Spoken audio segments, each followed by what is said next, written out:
Hello student, नमस्कार। तो आपका स्वागत है इस पर्टिकुलर वीडियो में और मैं उम्मीद करूंगा आप सभी बच्चे अपनी पढ़ाई लिखाई बहुत ही जोरों शोरों से बहुत ही जबरदस्त तरीके से कर रहे होंगे। मैं बताता हूं, मैं भी एकदम बढ़िया हूं। तो बेटा, in this video we are going to discuss mock test paper जो इंस्टीट्यूट के द्वारा जस्ट कुछ दिन पहले लिया गया था, पेपर नंबर 1 अकाउंटिंग। ठीक है जी, वो मैं इस वीडियो के अंदर पूरे का पूरा आप लोगों के साथ डिटेल में डिस्कस करने वाला हूं। और एमटीपीज को हमेशा ही करना बच्चे के लिए एक तरीके से हमेशा यूजफुल रहता है, बिकॉज काफी बार ऐसा देखा जाता है कि एमटीपी से भी काफी बार पेपर के अंदर क्वेश्चंस बेटा आप लोगों के पास एग्जामिनेशन में आ जाते हैं। एंड आप ऑब्वियसली जब इसे खुद दे दे तो आप लोगों के एक अल्टीमेटली क्या है, प्रैक्टिस होती है अच्छी खासी। तो बच्चों को हमेशा बोलता हूँ कि एमटीपी अपने पास में एक दो जरूर अपने पास में दीजिए।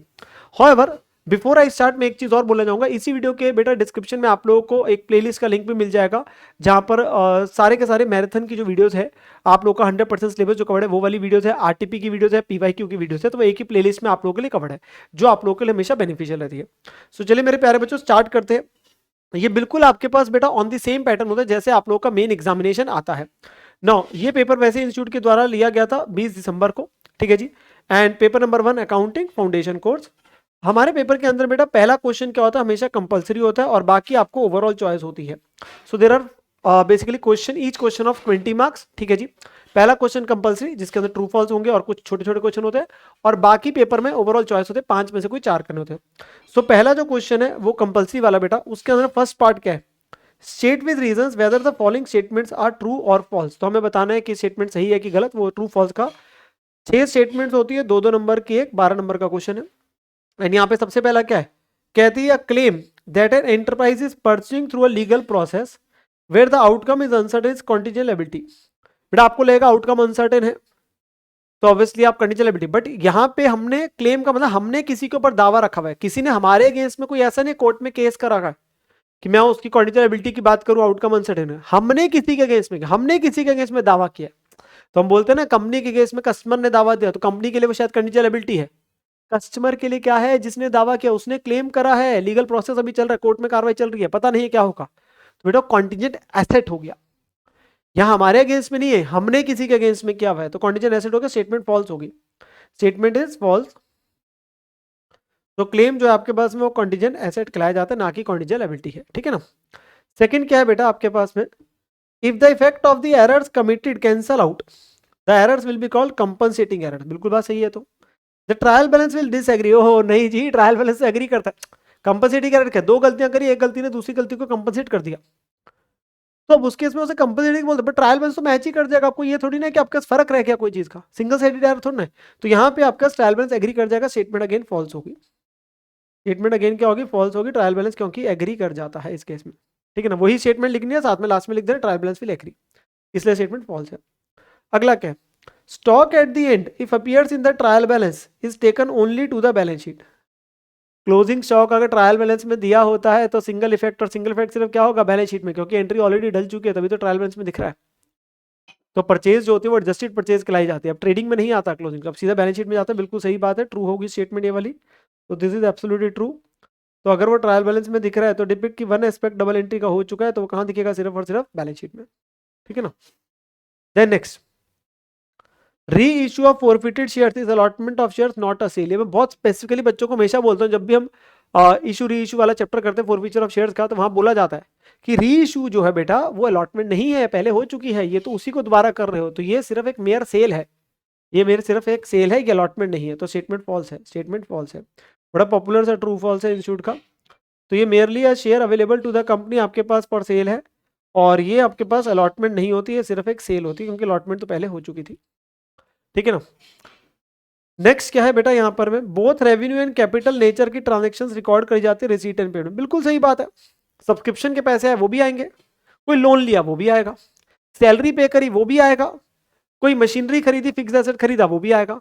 सो सारी की सारी चीजें आएगी, तो स्टेटमेंट आपके पास में क्या हो जाएगी, बिल्कुल सही है, स्टेटमेंट आपकी क्या है बेटा, बिल्कुल ट्रू है। सारी receipts and payment whether of revenue और capital are included in the receipt and payment account. ठीक है ना बात, यस सर।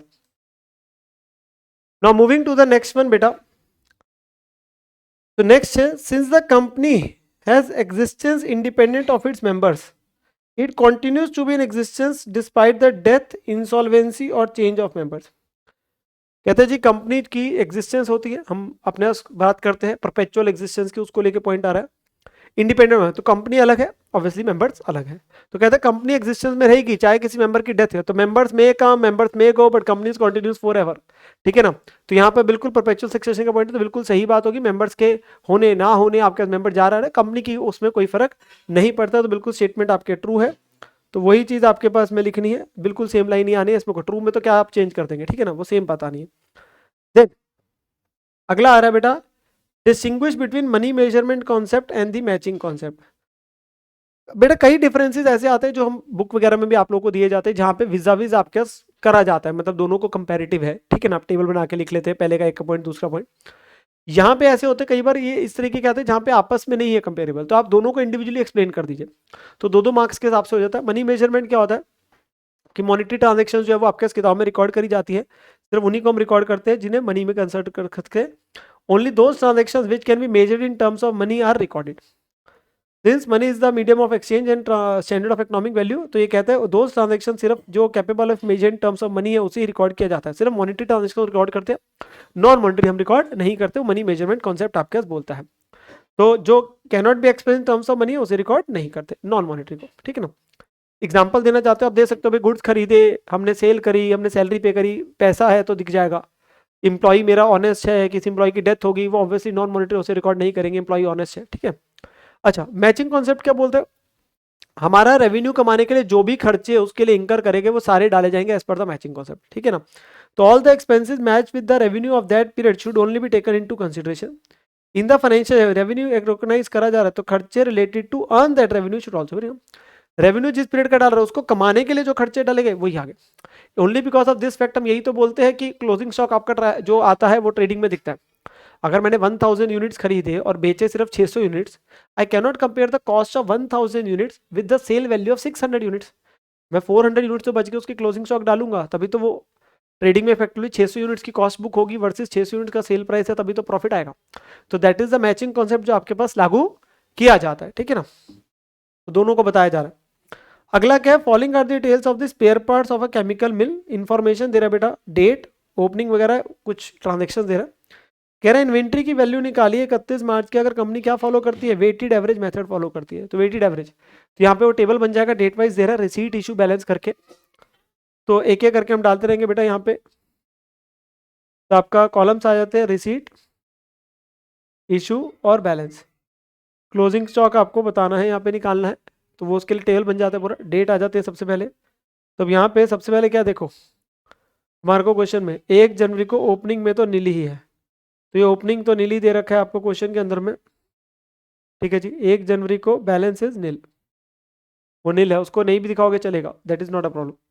फिर अगली ट्रांजेक्शन कब है, 1 जनवरी को खरीदे भी है 100 यूनिट्स 300 रुपये में, तो 100 300 पे खरीदे, रिसीट में आ जाएगा और बैलेंस में आ जाएगा। अमाउंट हो गया 30,000 और यही बैलेंस में आ गया 100 300 30,000, ठीक है ना। डेट 1 जनवरी है। फिर जब आपने बेटा इसके बाद में क्या किया, हमने डेट बाय डेट चलना है। 15 जनवरी को कुछ इशू किए 50, तो वो किस में से जा रहे हैं, 100 में से जा रहे हैं, इररिस्पेक्ट ऑफ एनी मेथड, ये इसी 300 के हिसाब से ही जा रहे हैं। तो हमारे इशू के 15 जनवरी को 50 300 के हिसाब से आधी वैल्यू कम हो गई, बाकी आधे बचे रह गए। तो 100 थे, 50 चले गए, 300 पे थे, 300 के हिसाब से चले गए और बचे उसी के हिसाब से।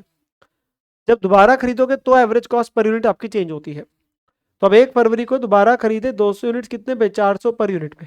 हाँ, अब चीज ध्यान देना, 200 है 400 के हिसाब से, तो अब यहाँ पे 200 खरीदे 400 के हिसाब से, मतलब 80,000। अब ध्यान से अमाउंट देखना बेटा, यूनिट्स में यूनिट्स ऐड हो जाएंगे, 50 प्लस 200 कितना हो गया, 250, 50 प्लस 250 आपका 200 हो गया 250। और अमाउंट कैसे आता है, 15,000 प्लस 80,000 95,000। तो कॉस्ट में कॉस्ट ऐड, यूनिट्स में यूनिट्स ऐड, कॉस्ट में कॉस्ट ऐड, यूनिट्स में यूनिट्स ऐड, टोटल अमाउंट आ गया। और अब अमाउंट को डिवाइड में यूनिट्स करोगे तो रेट आ जाएगा, रेट लास्ट में आ रहा है, अमाउंट डिवाइड, वो होता है एवरेज कॉस्ट निकाल ली, total amount divide by total units.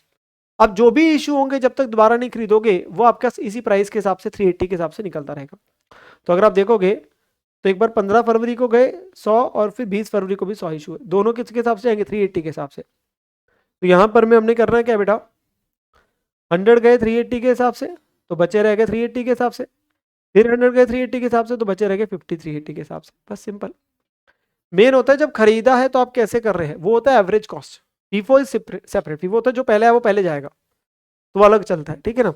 तो इन्वेंट्री की वैल्यू लास्ट में आपने अलग से बता दी, 15 यूनिट्स बचे 380 के हिसाब से, अमाउंट इज 19,000। तो बेसिक क्वेश्चन था, आसान सा, इजीली आपका कंप्लीट हो जाता है, ठीक है जी। Yes sir.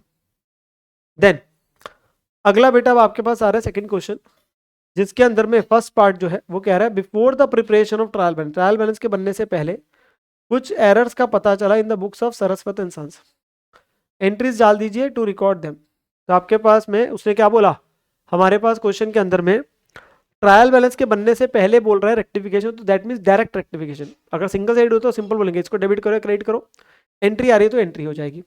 तो यहाँ पर मैं आपके पास पॉइंट्स दे रखे 1 से लेकर 10 तक, एक एक करके पढ़ते जाएंगे। क्वेश्चन कहता है फर्नीचर खरीदा बेटा ऑफिस के लिए 20,000 का, wrongly entered in purchase book. Oh my god, खरीदा था फर्नीचर, तो फर्नीचर टू आपके पास वेंडर हो रहा है क्रेडिटर, कर दिया परचेजेस को डेबिट, तो क्या करेंगे ठीक, furniture to purchases, furniture to purchases 20,000 से, तो furniture account debit to purchase account 20,000 से, ठीक है ना, बेसिक एंट्री है। फिर amount of 3,000 due from Satyam which had been written off as bad debt in the previous year, recovered in the current year and had been posted to the personal account of Satyam. किसी से हमें पैसे लेने थे सत्यम से, वो बैड डेट हो गया, अगले साल जाके उसके अंतरात्मा जाके और उसने मेरे पैसे मोड़ दिए, तो एंट्री क्या बनेगी, cash to bad debt recovered. जब बैड डेट की रिकवरी होती है तो एंट्री होती है cash to bad debt recovered बेटा, ठीक है ना। अब हमने क्या किया, हमने एंट्री डाल दी उसके पर्सनल अकाउंट, तो हमने एंट्री डाल दी कैश टू सत्यम, डालनी थी cash to bad debt recovered, डाल क्या दी, कैश टू सत्यम। तो ठीक कैसे करेंगे, Satyam to bad debt recovered, तो Satyam to bad debt recovered 3,000 से, ठीक है ना। देन अगला, minor repairs made to the building 18,500 were debited to building account. Okay, repairs का खर्चा था तो रिपेयर्स टू कैश करना था, माइनर रिपेयर्स है, ये थोड़ी ना कि वैल्यू एडिशन हो रही है कि कैपिटलाइज वगैरह करने की बात होगी। तो रिपेयर्स को पीएनएल में डालना है, रिपेयर्स को ही डेबिट करना है, रेवेन्यू खर्चा हमने बिल्डिंग को कर दिया, तो रिपेयर्स टू कैश करना था, डाल दिया बिल्डिंग टू कैश। तो ठीक कैसे करेंगे, repairs to building, repairs to building 18,500, ठीक है ना। देन गुड्स खरीदे हैं राम सिंह से 18,000 रुपए के, have remained unrecorded so far. Oh my god, goods खरीदे और एंट्री नहीं डाली, error of complete omission, purchase to Ram Singh entry डाल देंगे, क्योंकि नाम दे रहा है ना, ऑब्वियसली उधार पे है, अंटिल अनलेस की वो लिखे कि भाई आपके पास में क्रेडिट, आपके पास कैश है, ठीक है ना। तो purchase to Ram Singh entry आ गई। फिर college fees of the proprietor son 15,000 debited to audit fees account. अरे प्रोप्राइटर के बेटे की कॉलेज फीस है, बिजनेस का खर्चा थोड़ा ड्राइंग्स है, तो डेबिट ड्राइंग्स को करना था, ड्राइंग्स टू कैश, आपने कर दिया ऑडिट फीस टू कैश। तो ठीक कैसे करेंगे, drawings to audit fees, drawings to audit fees, आसान आसान सी है बेटा एंट्रीज, कोई कॉम्प्लिकेटेड नहीं है, कोई कॉम्प्लिकेटेड नहीं है, 15,000 आ गया, ठीक है। फिर receipt of 4,500 from Kanika credited to Anita, पैसे मिले कनिका से, कैश टू कनिका होना चाहिए था, डाल दिया कैश टू अनीता। तो ठीक कैसे करेंगे, अनीता टू कनिका। ये बेटा ऐसे जो मतलब मूंजबानी भी आपके हो जाता है, आपको ऐसा नहीं कंपल्सरी लिख के ही करना है, राइट एंट्री रॉन्ग एंट्री, कई होते हैं कि कॉम्प्लिकेटेड होते हैं ना, वहां पे जरूरत पड़ती है थोड़ा सा कि लिख रहे हैं, यहाँ तो वर्बल हो जाते हैं, अनीता टू कनिका। फिर goods amounting to 8,900 had been returned by a customer and were taken into inventory, but कोई एंट्री नहीं डाली। ओ माय गॉड, किसी ने हमें गुड्स वापस करे जो हमने उसे बेचे थे, तो जो बेचे होंगे तो एंट्री कर ली होगी डेटर टू सेल, वापसी भी क्या आती है, सेल रिटर्न टू डेटर, या रिटर्न इनवर्ट बोल दो, हम एंट्री डालना भूल गए। हाँ इन्वेंट्री वगैरह सही है, वो कोई दिक्कत नहीं है। तो एंट्री सेल रिटर्न की क्या होती है, सेल रिटर्न टू डेटर, तो सेल रिटर्न या रिटर्न वर्ड टू कस्टमर या डेटर 8,900, एंट्री नहीं डाली, ठीक है ना। फिर 7,500 paid for wages to workman for making office furniture had been charge to wages account. अच्छा, फर्नीचर के लिए वेजेस लगी है तो फर्नीचर की कॉस्ट में ऐड होगा ना, तो फर्नीचर को डेबिट करना था, आपने गलती से वेजेस को कर दिया। तो ठीक कैसे करेंगे, फर्नीचर टू वेजेस, क्योंकि फर्नीचर को बनाने के लिए तो फर्नीचर की कॉस्ट में ऐड होगा ना, तो फर्नीचर टू वेजेस 7,500, ठीक है जी। Yes sir. फिर salary paid to clerk 18,000 and be debited to his personal account. तो बेटा क्लर्क को सैलरी पे करी तो सैलरी खर्चा है, सैलरी को ही डेबिट करो, आपने क्लर्क के पर्सनल अकाउंट में डाल दिया, क्लर्क टू कैश कर दिया, डालना था सैलरी टू कैश। तो ठीक कैसे करेंगे, salary to clerk personal account, salary to clerk personal account 18,000। भाई खर्चा था, नॉमिनल अकाउंट है, डेबिट उसी को करना है, आपने क्लर्क को डेबिट कर दिया, ठीक है ना, खर्चे का सीधा डेबिट करना चाहिए था। गुड्स खरीदे राघव से 20,000 रुपए के 20,000 had been wrongly entered through the sales book. Oh my god, ये ध्यान से परचेज बुक में एंट्री डालते तो परचेज टू राघव होना था, सेल बुक में डालने की वजह से क्या हो गया, राघव टू सेल्स। तो ठीक कैसे करेंगे, purchase sale to Raghav, Raghav भी गलत है, वो तब होता है जब वो स्पेशली बोलता है कि राघव में तो सही किया है। तो परचेज टू राघव होना चाहिए था, सेल बुक में डालने की वजह से राघव टू सेल हो गया। तो purchase sale to Raghav 2020 and 40, किताब गलत हो गई, सब्सिडी भी गलत होगी, तो एंट्री गलत है, आगे पोस्ट होगी ना ऑटोमेटिकली, तो वो आपके पास क्वेश्चन हो जाता है, ठीक है ना। देन इसी में जो सेकंड पार्ट आ रहा है उसे पढ़ते हैं बेटा, वो क्या कह रहा है। एस चांदन एसोसिएट्स ने एक मशीन खरीदी 3 लाख रुपए की 1 जनवरी को। तो यहाँ बेसिकली मशीन डेप्शन की बातें कर रहा है, अच्छा। और किताबें कब बंद होती है, 31 दिसंबर को। कह रहा है machinery account, machinery disposal account and provision for डेप्शन account, मतलब प्रोविजन फॉर डेप्शन लिख दिया तो आपकी एंट्री ऑफ डेप्शन की मशीनरी अकाउंट में नहीं आएगी, अलग से जाएगी। और मशीनरी डिस्पोजल बोला है तो ऑब्वियसली आपके पास क्या होगा, जब बेचेंगे तो वो मशीनरी डिस्पोजल के थ्रू रूट हो जाएगा। हाँ जी, साल खत्म होगा 31 दिसंबर को और डेप्शन का रेट कितना है, 15%, WD मेथड है। तो डेट बाय डेट चलते चलते बेटा तीनों अकाउंट खोल लेंगे हम लोग एक बार के लिए, जब तक सेल की बात नहीं आएगी तो एंट्री ऑफ मशीनरी और प्रोविजन फॉर डेप्शन भी आती रहेगी। तो 3 लाख की खरीदी है 1 जनवरी 21 को। तो मैं क्या करता हूँ, यहाँ देखो एक मशीनरी अकाउंट खुलना है, प्रोविजन फॉर डेप्शन खुलना है, एक मशीनरी डिस्पोजल आएगा, उसका रूल लास्ट में आएगा। अब हमने सबसे पहले क्या किया, हमने फर्स्ट डे पे जब मशीनरी खरीदी 1 जनवरी 21 को, टू बैंक आ गया 3 लाख रुपए। फर्स्ट डे है 1 जनवरी 21 को, जो उसने बोला 3 लाख रुपए आ गया। अब इस साल में कोई और इवेंट है, वो कह रहा है एक और मशीन 4.5 लाख रुपए की खरीदी है, पर वो 1 जुलाई 22 को है, वो तो नेक्स्ट ईयर हो गई, क्योंकि साल कब खत्म हो रहा है, साल खत्म हो रहा है 31 दिसंबर को बेटा। तो 1 जनवरी 21 है, तो पहले 2021 की डेप्शन तो लगा लो। तो फर्स्ट ईयर हमारे लिए तो 3 लाख पूरे साल की लगेगी, क्योंकि 1 जनवरी को खरीदा है, तो पूरे साल की कितनी बनी, 3 लाख की 15%, 45,000 एंट्री क्या होगी। तो डेप्शन टू मशीनरी नहीं यार, प्रोविजन फॉर डेप्शन अकाउंट है, तो depreciation to provision for depreciation, depreciation to provision for depreciation. तो ये एंट्री आपके पास आएगी और ये कहाँ डालेगी, प्रोविजन फॉर डेप्शन अकाउंट में। यहाँ आ जाएगा 31 दिसंबर को बाय डेप्रीसिएशन 45,000, 3 लाख का 15%। और अब दोनों अकाउंट क्लोज हो जाएंगे, तो ये टू बैलेंस कैरी डाउन आ गया, ये अगली बार ब्रॉड डाउन हो गया 45। और ऐसे ही इसमें भी क्या हो गया, बाय बैलेंस कैरी डाउन हो गया 3 लाख, और ये टू बैलेंस ब्रॉड डाउन हो गया 3 लाख। तो कॉस्ट अलग पड़ी है, एक्यूमुलेट डेप्शन अलग पड़ी है। तो पहला साल खत्म हुआ, दूसरे साल पे अब कहता है दूसरे साल में 1 जुलाई को खरीदा 4.5 लाख का एसेट। तो और अगली ट्रांजैक्शन फिर 31 दिसंबर 23 उससे अगले साल होगी, तो पहले इस साल की परचेज 4.5 लाख की है, तो 1 जुलाई को खरीदा है टू बैंक 450। तो ये तो अकाउंट क्लोज होकर बैलेंस करके 750 पहुंच जाएगा, क्योंकि इस साल में कोई और इवेंट नहीं है। अब ईयर एंड पे डेप्शन आएगी, थोड़ा सा ध्यान से, क्योंकि मेथड WDV है, बस इसी का बच्चा गलती करता है। बेटा WDV है ना, तो ध्यान देना, जो पहला एसेट वो 3 लाख वाला था, उसकी डेप्शन ऑलरेडी 45 लग चुकी है, तो उस पर जब डेप्शन लगेगी वो 3 lakh minus 45 is the WDV, उस पर 15% लगाओगे पूरे साल की। और जो नया 450 का खरीदा उस पर आधे साल की लगेगी, क्योंकि वो 1 जुलाई को खरीदा है।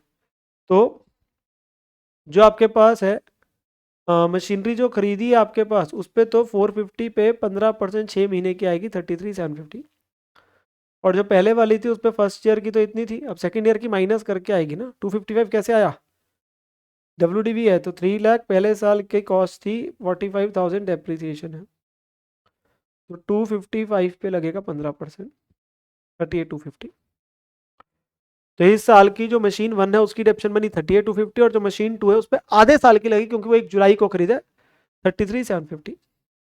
तो ये आ गई बाय डेप्रीसिएशन ईयर एंड पे 38,250, 33,750 दोनों मिला के हो गया 72। ये बैलेंस कैरी डाउन हो गया और ये बैलेंस ब्रॉट डाउन हो गया। तो दिस इज हाउ हमारे पास में ईयर नंबर 2 खत्म हुआ। अब देखते हैं बेटा लास्ट ईयर, कह रहा है 31 दिसंबर 23 को जाके जो मशीन पहली वाली थी उसको बेचा, आसान कर दिया जी। लास्ट डे पे बेच रहा है तो 2023 की डेप्शन तो दोनों मशीनों पे पहले लगा दो, दोनों पे लगेगी, बेची नहीं बेची वो अलग बात है, लास्ट डे पे बेच रहे हैं ना, तो दोनों पे लगाएंगे, पर क्योंकि WD मेथड है तो थोड़ा ध्यान से। तो बेटा इस वाले पे जो मशीन नंबर 1 है उस पे क्या बनेगी सर, ये 216,750 कैसे है? WDV 255 फर्स्ट ईयर के एंड पे वैल्यू थी, माइनस 38,250 उसकी ये वैल्यू हुई। तो 216,750 का 15% 32,512 डेसिमल में आ रहा है, तो आप राउंड ऑफ करके लिख दीजिए, वो जैसे भी है, ठीक है ना। ये आ गई मशीन 1 की। और मशीन 2 की क्या होगी?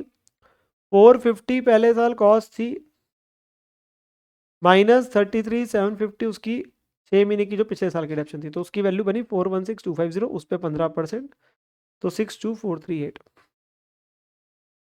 तो ये उस पर आ गई। तो दोनों की पूरे पूरे साल की डेप्शन आ गई। 32,512 आपके पास में,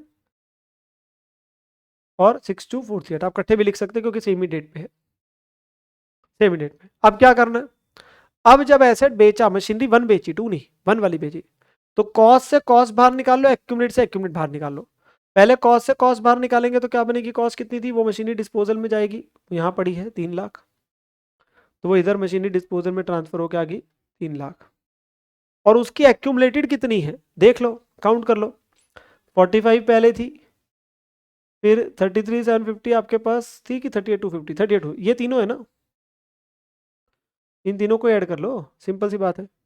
तो 45,000 प्लस 38,250 प्लस 32,500, इतनी उस पर डेप्शन आज तक हो चुकी है। 115,762 115,762। तो ये डेप्शन आपके पास में यहाँ से बाहर हो जाएगी और कहाँ चली जाएगी? आपकी मशीनरी डिस्पोजल में। और ये इधर आ गई बाय प्रोविजन फॉर डेप्शन 115,762।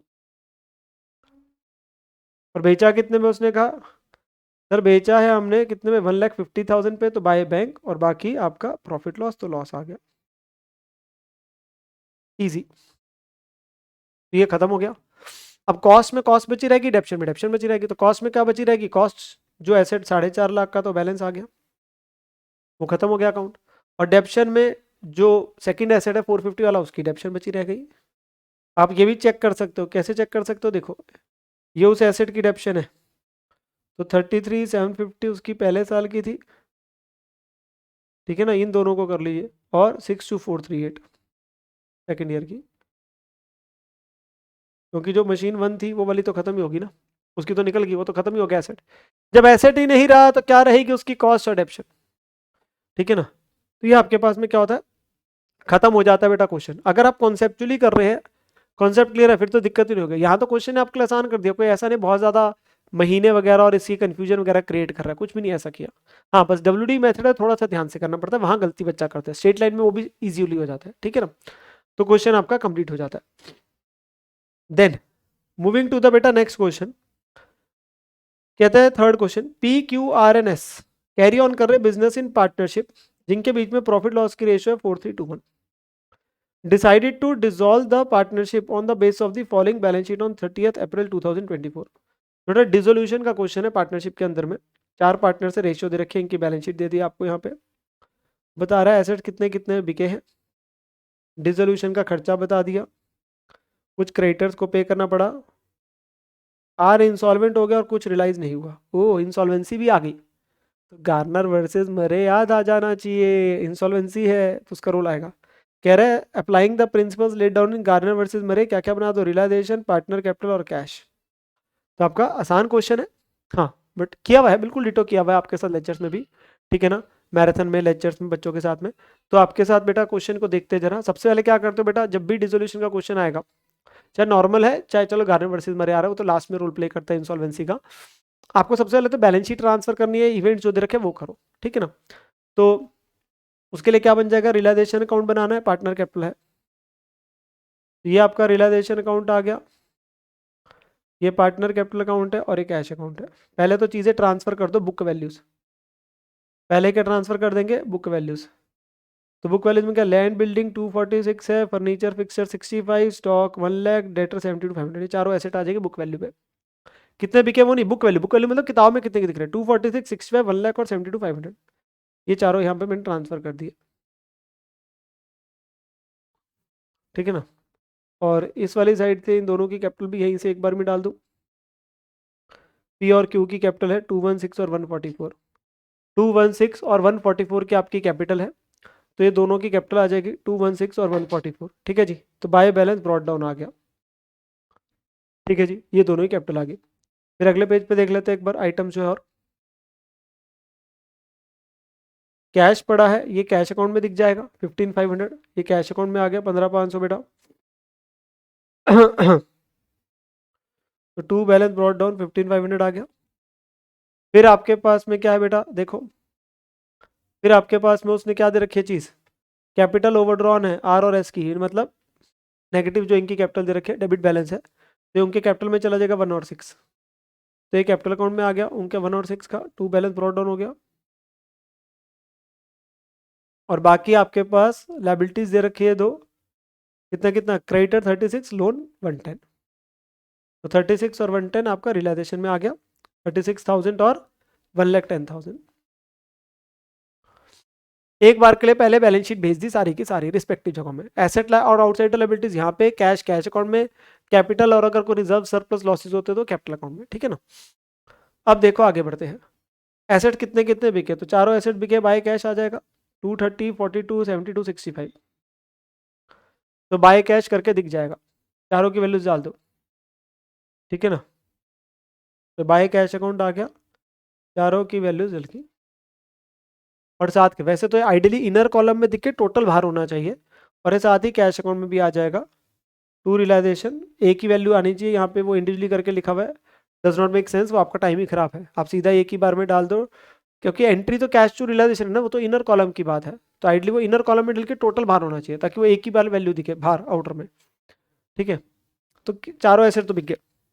डिसोल्यूशन का खर्चा 7800 है, तो ये टू कैश आ गया, डिसोल्यूशन एक्सपेंसेस का 7800। अब ये भी क्या होना चाहिए, इनर कॉलम में करके कर लीजिए, रादर देन इंडिविजुअली राइटिंग, वो इंडिविजुअली करके टोटल बाहर लिख दीजिए ना एक ही बार, सबके लिए टू कैश क्यों लिखेंगे। और फिर फर्दर क्रेडिटर 18,000 के मिट गया, फर्दर लिख रहे हैं, फर्दर का मतलब होता है ओवर एंड अबव, मतलब बेटा जो ये 36,000 के क्रेडिटर थे इसके अलावा क्या रहा है, ओवर, ये नहीं कह रहा 36 वालों को 18 पे सेटल किया, उसके अलावा, तो 36 तो है 18 और, तो टोटल 54 हो गया। तो क्रेडिटर को कितना देना पड़ा, 54। और मोर्टगेज लोन का कुछ नहीं लिख रहा, तो ऑटोमेटिकली जितना है उतना ही दिया जाएगा भाई, क्रेडिटर का और मोर्टगेज लोन का कुछ नहीं बोला ना, 36 और 110 तो आएगा ही, फर्दर 18 थे और एक खर्चा था, तो तीनों आ गए। आइडली इनर कॉलम में लिख के बाहर टोटल वैल्यू डाल दीजिए, और वही फिर वैसे यहाँ होना चाहिए, यहाँ आपके पास में उन्होंने इंडिविजुअली डाला है, तो ये एक बार खत्म हो जाएगा। अब क्या करेंगे, कोई चीज़ रिलेशन की बची नहीं है, आपका जो भी है वो लॉस आ गया बेटा यहाँ पे निकल के, और वो लॉस इतना बनेगा जो कि रेशियो में बढ़ जाएगा 4321, ये लॉस पार्टनर्स में चला जाएगा टू रियलाइजेशन लॉस। ठीक है ना। अब नॉर्मली आपका क्वेश्चन में कोई कुछ नहीं है तो बाय कैश टू कैश करके खत्म हो जाता, पर क्वेश्चन ने क्या बोला, क्वेश्चन ने आपको एक चीज बोली है कि आर इंसॉल्वेंट हो रहा है और कुछ नहीं मिल रहा। क्या होता है, आर था देखो कितना मिलना था, वो इंसॉल्वेंट उसके हाथ खड़े है, वो कुछ नहीं दे सकता, बैंकरप्ट हो गया, तो उसका लॉस कौन बियर करेंगे, बाकी बचे हुए सॉल्वेंट पार्टनर्स अपनी कैपिटल रेशियो में। तो हमारे पास आर से मिलना कितना है, आर का देखो, आर को डेबिट किया इतने से, और क्रेडिट में कुछ है नहीं, तो ये दोनों मिला के टोटल है 21,060।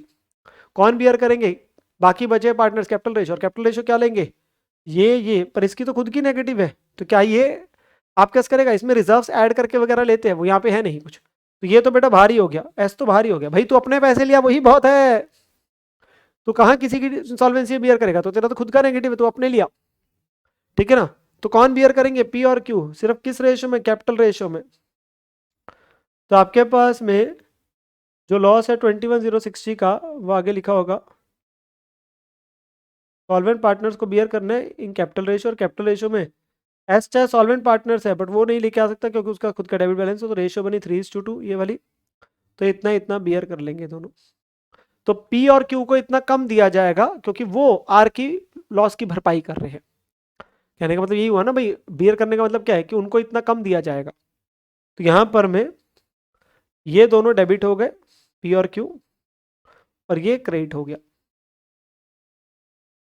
तो ये होता है गार्नर वर्सेस मरे। एक और चीज गार्नर वर्सेस मरे में कहा जाता है, वो कहता है नोशनलिटी, दिखावे की, प्रूव योर सॉल्वेंसी। तो क्या करना पड़ेगा, एक बार के लिए रियलाइजेशन लॉस को कैश में लेके आना पड़ेगा सारे सॉल्वेंट पार्टनर्स, इंक्लूडिंग वो जिसने चाहे लॉस में बियर नहीं कर रहा था, वो अलग बात है। और ये सिर्फ दिखावे की एंट्री है, किताबों में करेंगे तभी नंबर पेपर में पूरे मिलेंगे, एक्चुअल वर्ल्ड में नहीं होती, ठीक है ना। तो यहाँ पे एक बार कैश में लेके आएंगे रियलाइजेशन लॉस को, कौन कौन, पी क्यू और एस। तो इतना इतना वो लेके आएंगे, वो यहाँ पे डल भी जाएगा कैश अकाउंट में, 2 PQR कैपिटल जो रियलाइजेशन लॉस है, तीनों लेके आ रहे हैं। सर आर नहीं लाएगा, अरे आर कैसे ले आएगा, आर तो इंसॉल्वेंट ही था। कौन कौन सॉल्वेंट है, पी क्यू और एस है, वही लेके आएंगे। रियलाइजेशन लॉस अगर देखो ये कब होता है, हर क्वेश्चन में होगा नो, इसके लिए दो कंडीशन पूरी होनी चाहिए। पहला, रियलाइजेशन में लॉस है, क्योंकि प्रॉफिट होगा तो फिर तो हमने देना है, फिर तो बाकी सारे के साथ दे दिया जाएगा। और दूसरा, इंसॉल्वेंसी का क्वेश्चन है, इंसॉल्वेंसी का क्वेश्चन है और रियलाइजेशन का लॉस है, तो ही ये होना है, नॉर्मल डिसोल्यूशन में नहीं आता। या अगर इंसॉल्वेंसी और अगर प्रॉफिट होगा फिर कुछ नहीं करना, ये तो देना ही है। तो दोनों कंडीशन पूरी होनी चाहिए, इंसॉल्वेंसी का क्वेश्चन है और आपके पास में रियलाइजेशन लॉस है, तो एक बार के लिए जो पार्टनर थे वो रियलाइजेशन के लॉस को कैश में लेके आएंगे, जो भी है सॉल्वेंट पार्टनर, ठीक है ना। और फाइनली आपके पास क्लोज हो जाएगा 2 कैश बाय कैश करके, तो 2 कैश में इन दोनों को दिया जा रहा है और बाय कैश में बाकी लेके आ रहा है अपना, क्योंकि ये तो सॉल्वेंट ही है ना। तो ये इतना इतना हो जाएगा, तो ये बाय पी आ गया, बाय क्यू आ गया, और ये 2S लेके आएगा, आपका कैश अकाउंट टैली हो जाएगा, बल्ले बल्ले हो जाएगी, आपका क्वेश्चन खत्म हो जाएगा, क्वेश्चन विल बी फिनिश। तो एक आसान सा क्वेश्चन था जो कि आपका क्या हो जाएगा, कंप्लीट हो जाएगा इंसॉल्वेंसी का, ठीक है ना।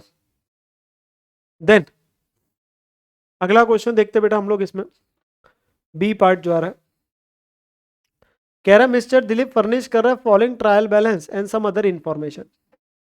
ट्रायल बैलेंस आपको दिया हुआ है 31 मार्च 2024 का, जिसमें आपको ट्रायल बैलेंस के अंदर काफ़ी सारी आइटम्स दे रखी है। एडिशनल इन्फॉर्मेशन में क्या क्या दे रखा है पढ़ लेते हैं।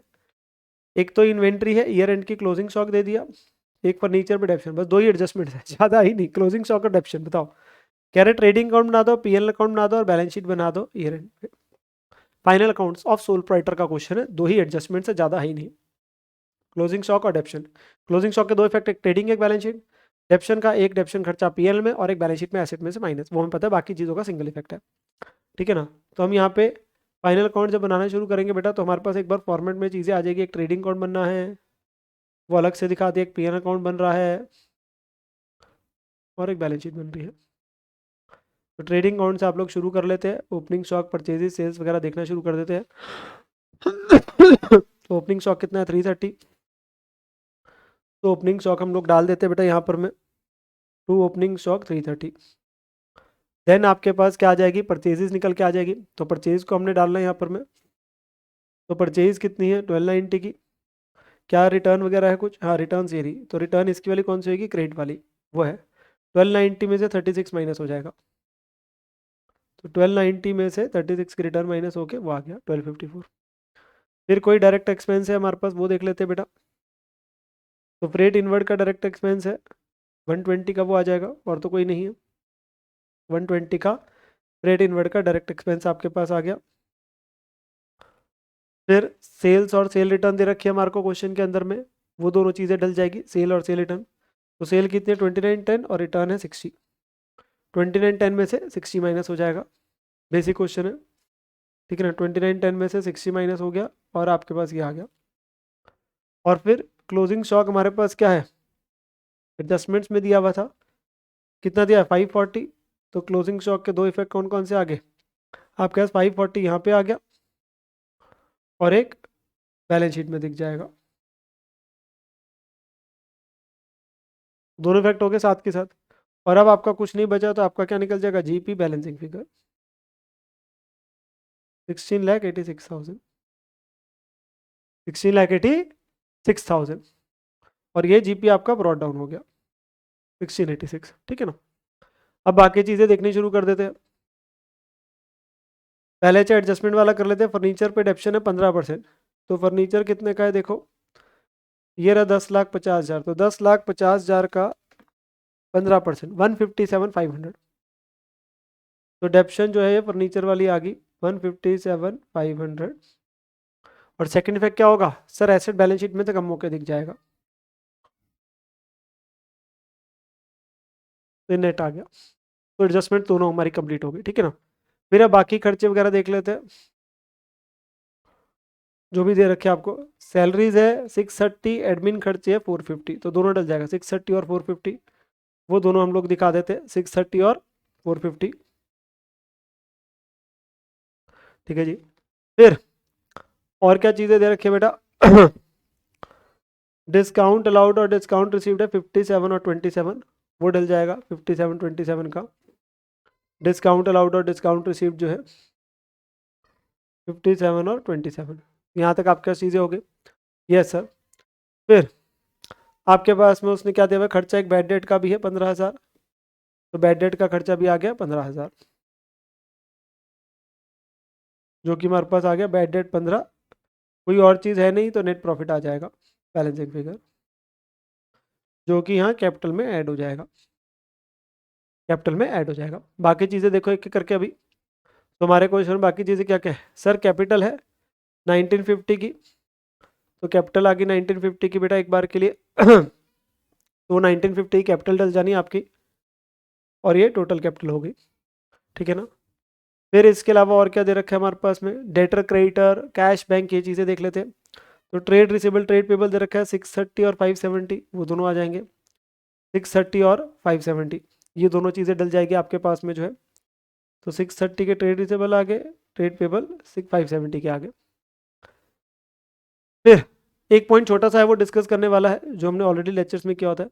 इन्वेस्टमेंट दे रखी है बेटा कितने की? 3 लाख की, और कैश एंड बैंक दिया हुआ है 567, तो 3 लाख और 567 आपको आ रहा है, ये दोनों वैल्यूज डल जाएगी। तो 3 लाख इन्वेस्टमेंट आ गया और कैश एंड बैंक 567 आ गया। एक चीज़ रहेगी बस जिसको लेके पॉइंट है, जो हमारा एक सेपरेट पॉइंट आ रहा है, which is about the GST. बेटा जीएसटी का पॉइंट हम अपने पास डिस्कस करते हैं। अब वो दे रहा होगा इनपुट वगैरह अलग, आउटपुट अलग, हमें नेट करके एक वैल्यू दिखानी है, और क्या है वो? तो इनपुट के दो है, सीजीएसटी है, एसजीएसटी है। ये किस पे आता है? जब आप बेसिकली क्या कर रहे हो, लोकल आपने परचेज करी है तो उसका इनपुट इतना पड़ा है 30 और आउटपुट कौन सा है? जो आप सेल करी होगी लोकल में, तो उनका इतना है 24। और एक आपके पास में आउटपुट आईजीएसटी पे जब आप इंटरसेट सेल करते हो 18। अब हमने क्या करना है, नेट ऑफ करके एक वैल्यू दिखानी है। तो नेट ऑफ करके एक वैल्यू दिखाने के लिए क्या करते हैं, हम सेट ऑफ की बात करते हैं। तो सीजीएसटी का इनपुट किससे एडजस्ट हो जाएगा? सीजीएसटी का आउटपुट से। एसजीएसटी का एसजीएसटी का आउटपुट से। बचा रह जाएगा वो आईजीएसटी। हाँ, सीजीएसटी बस एसजीएसटी से नहीं हो सकता, तो यहाँ तो बड़ा बेसिक है, नेट आना है। तो यहाँ पे क्या है, 30 जो है वो 24, तो वो उससे एडजस्ट हो गया, तो ये बैलेंस 66 और बच जाएगा। तो ये बैलेंस 66 तो बचेगा, 24 एडजस्ट करने, वो किससे एडजस्ट हो गया? 6 और 6 18 से। तो 18 में से 6 input CGST, 6 out input SGST, और बचा हुआ 6 बस बैलेंस शीट में दिख जाएगा। तो वही यहाँ पे हो रहा है, तो उसी का है नीचे वर्किंग नोट बनाया हुआ है। तो ये वैल्यूज दे रखी है, तो आपके पास ये क्या हुआ, 24 आउटपुट है, 24 है, ये है। तो ये इनपुट ये यूज हो गया, इनपुट ये यूज हो गया, बाकी 6 यूज हो गया। तो बचा हुआ कितना रह गया? बस ये 6। कौन सा? आईजीएसटी का, ठीक है ना। और वो बैलेंस शीट में दिख जाएगा on the liability side, output IGST. बस वो नेट ऑफ करके एक वैल्यू दिख जानी है, सेट ऑफ वगैरह करके नेट करके एक वैल्यू दिख जानी है। हम हमेशा ही मानते हैं भी पेबल है, बोला नहीं ना कि पे कर दिया। हाँ, इसमें हमारे पास इंस्टीट्यूट वो कहता है अगर आप ये मान रहे हो कि आपने 31 मार्च तक पे कर भी दिया, तो फिर आप क्या करोगे, 6,000 से लायबिलिटी खत्म कर दोगे और 6,000 से कैश एंड बैंक कम कर दोगे, उसमें कोई दिक्कत नहीं है। तो नीचे लिखता है वो, हमेशा हम ये मानते हैं ज्यूम की जो बैलेंस है अभी तक वो पे नहीं किया।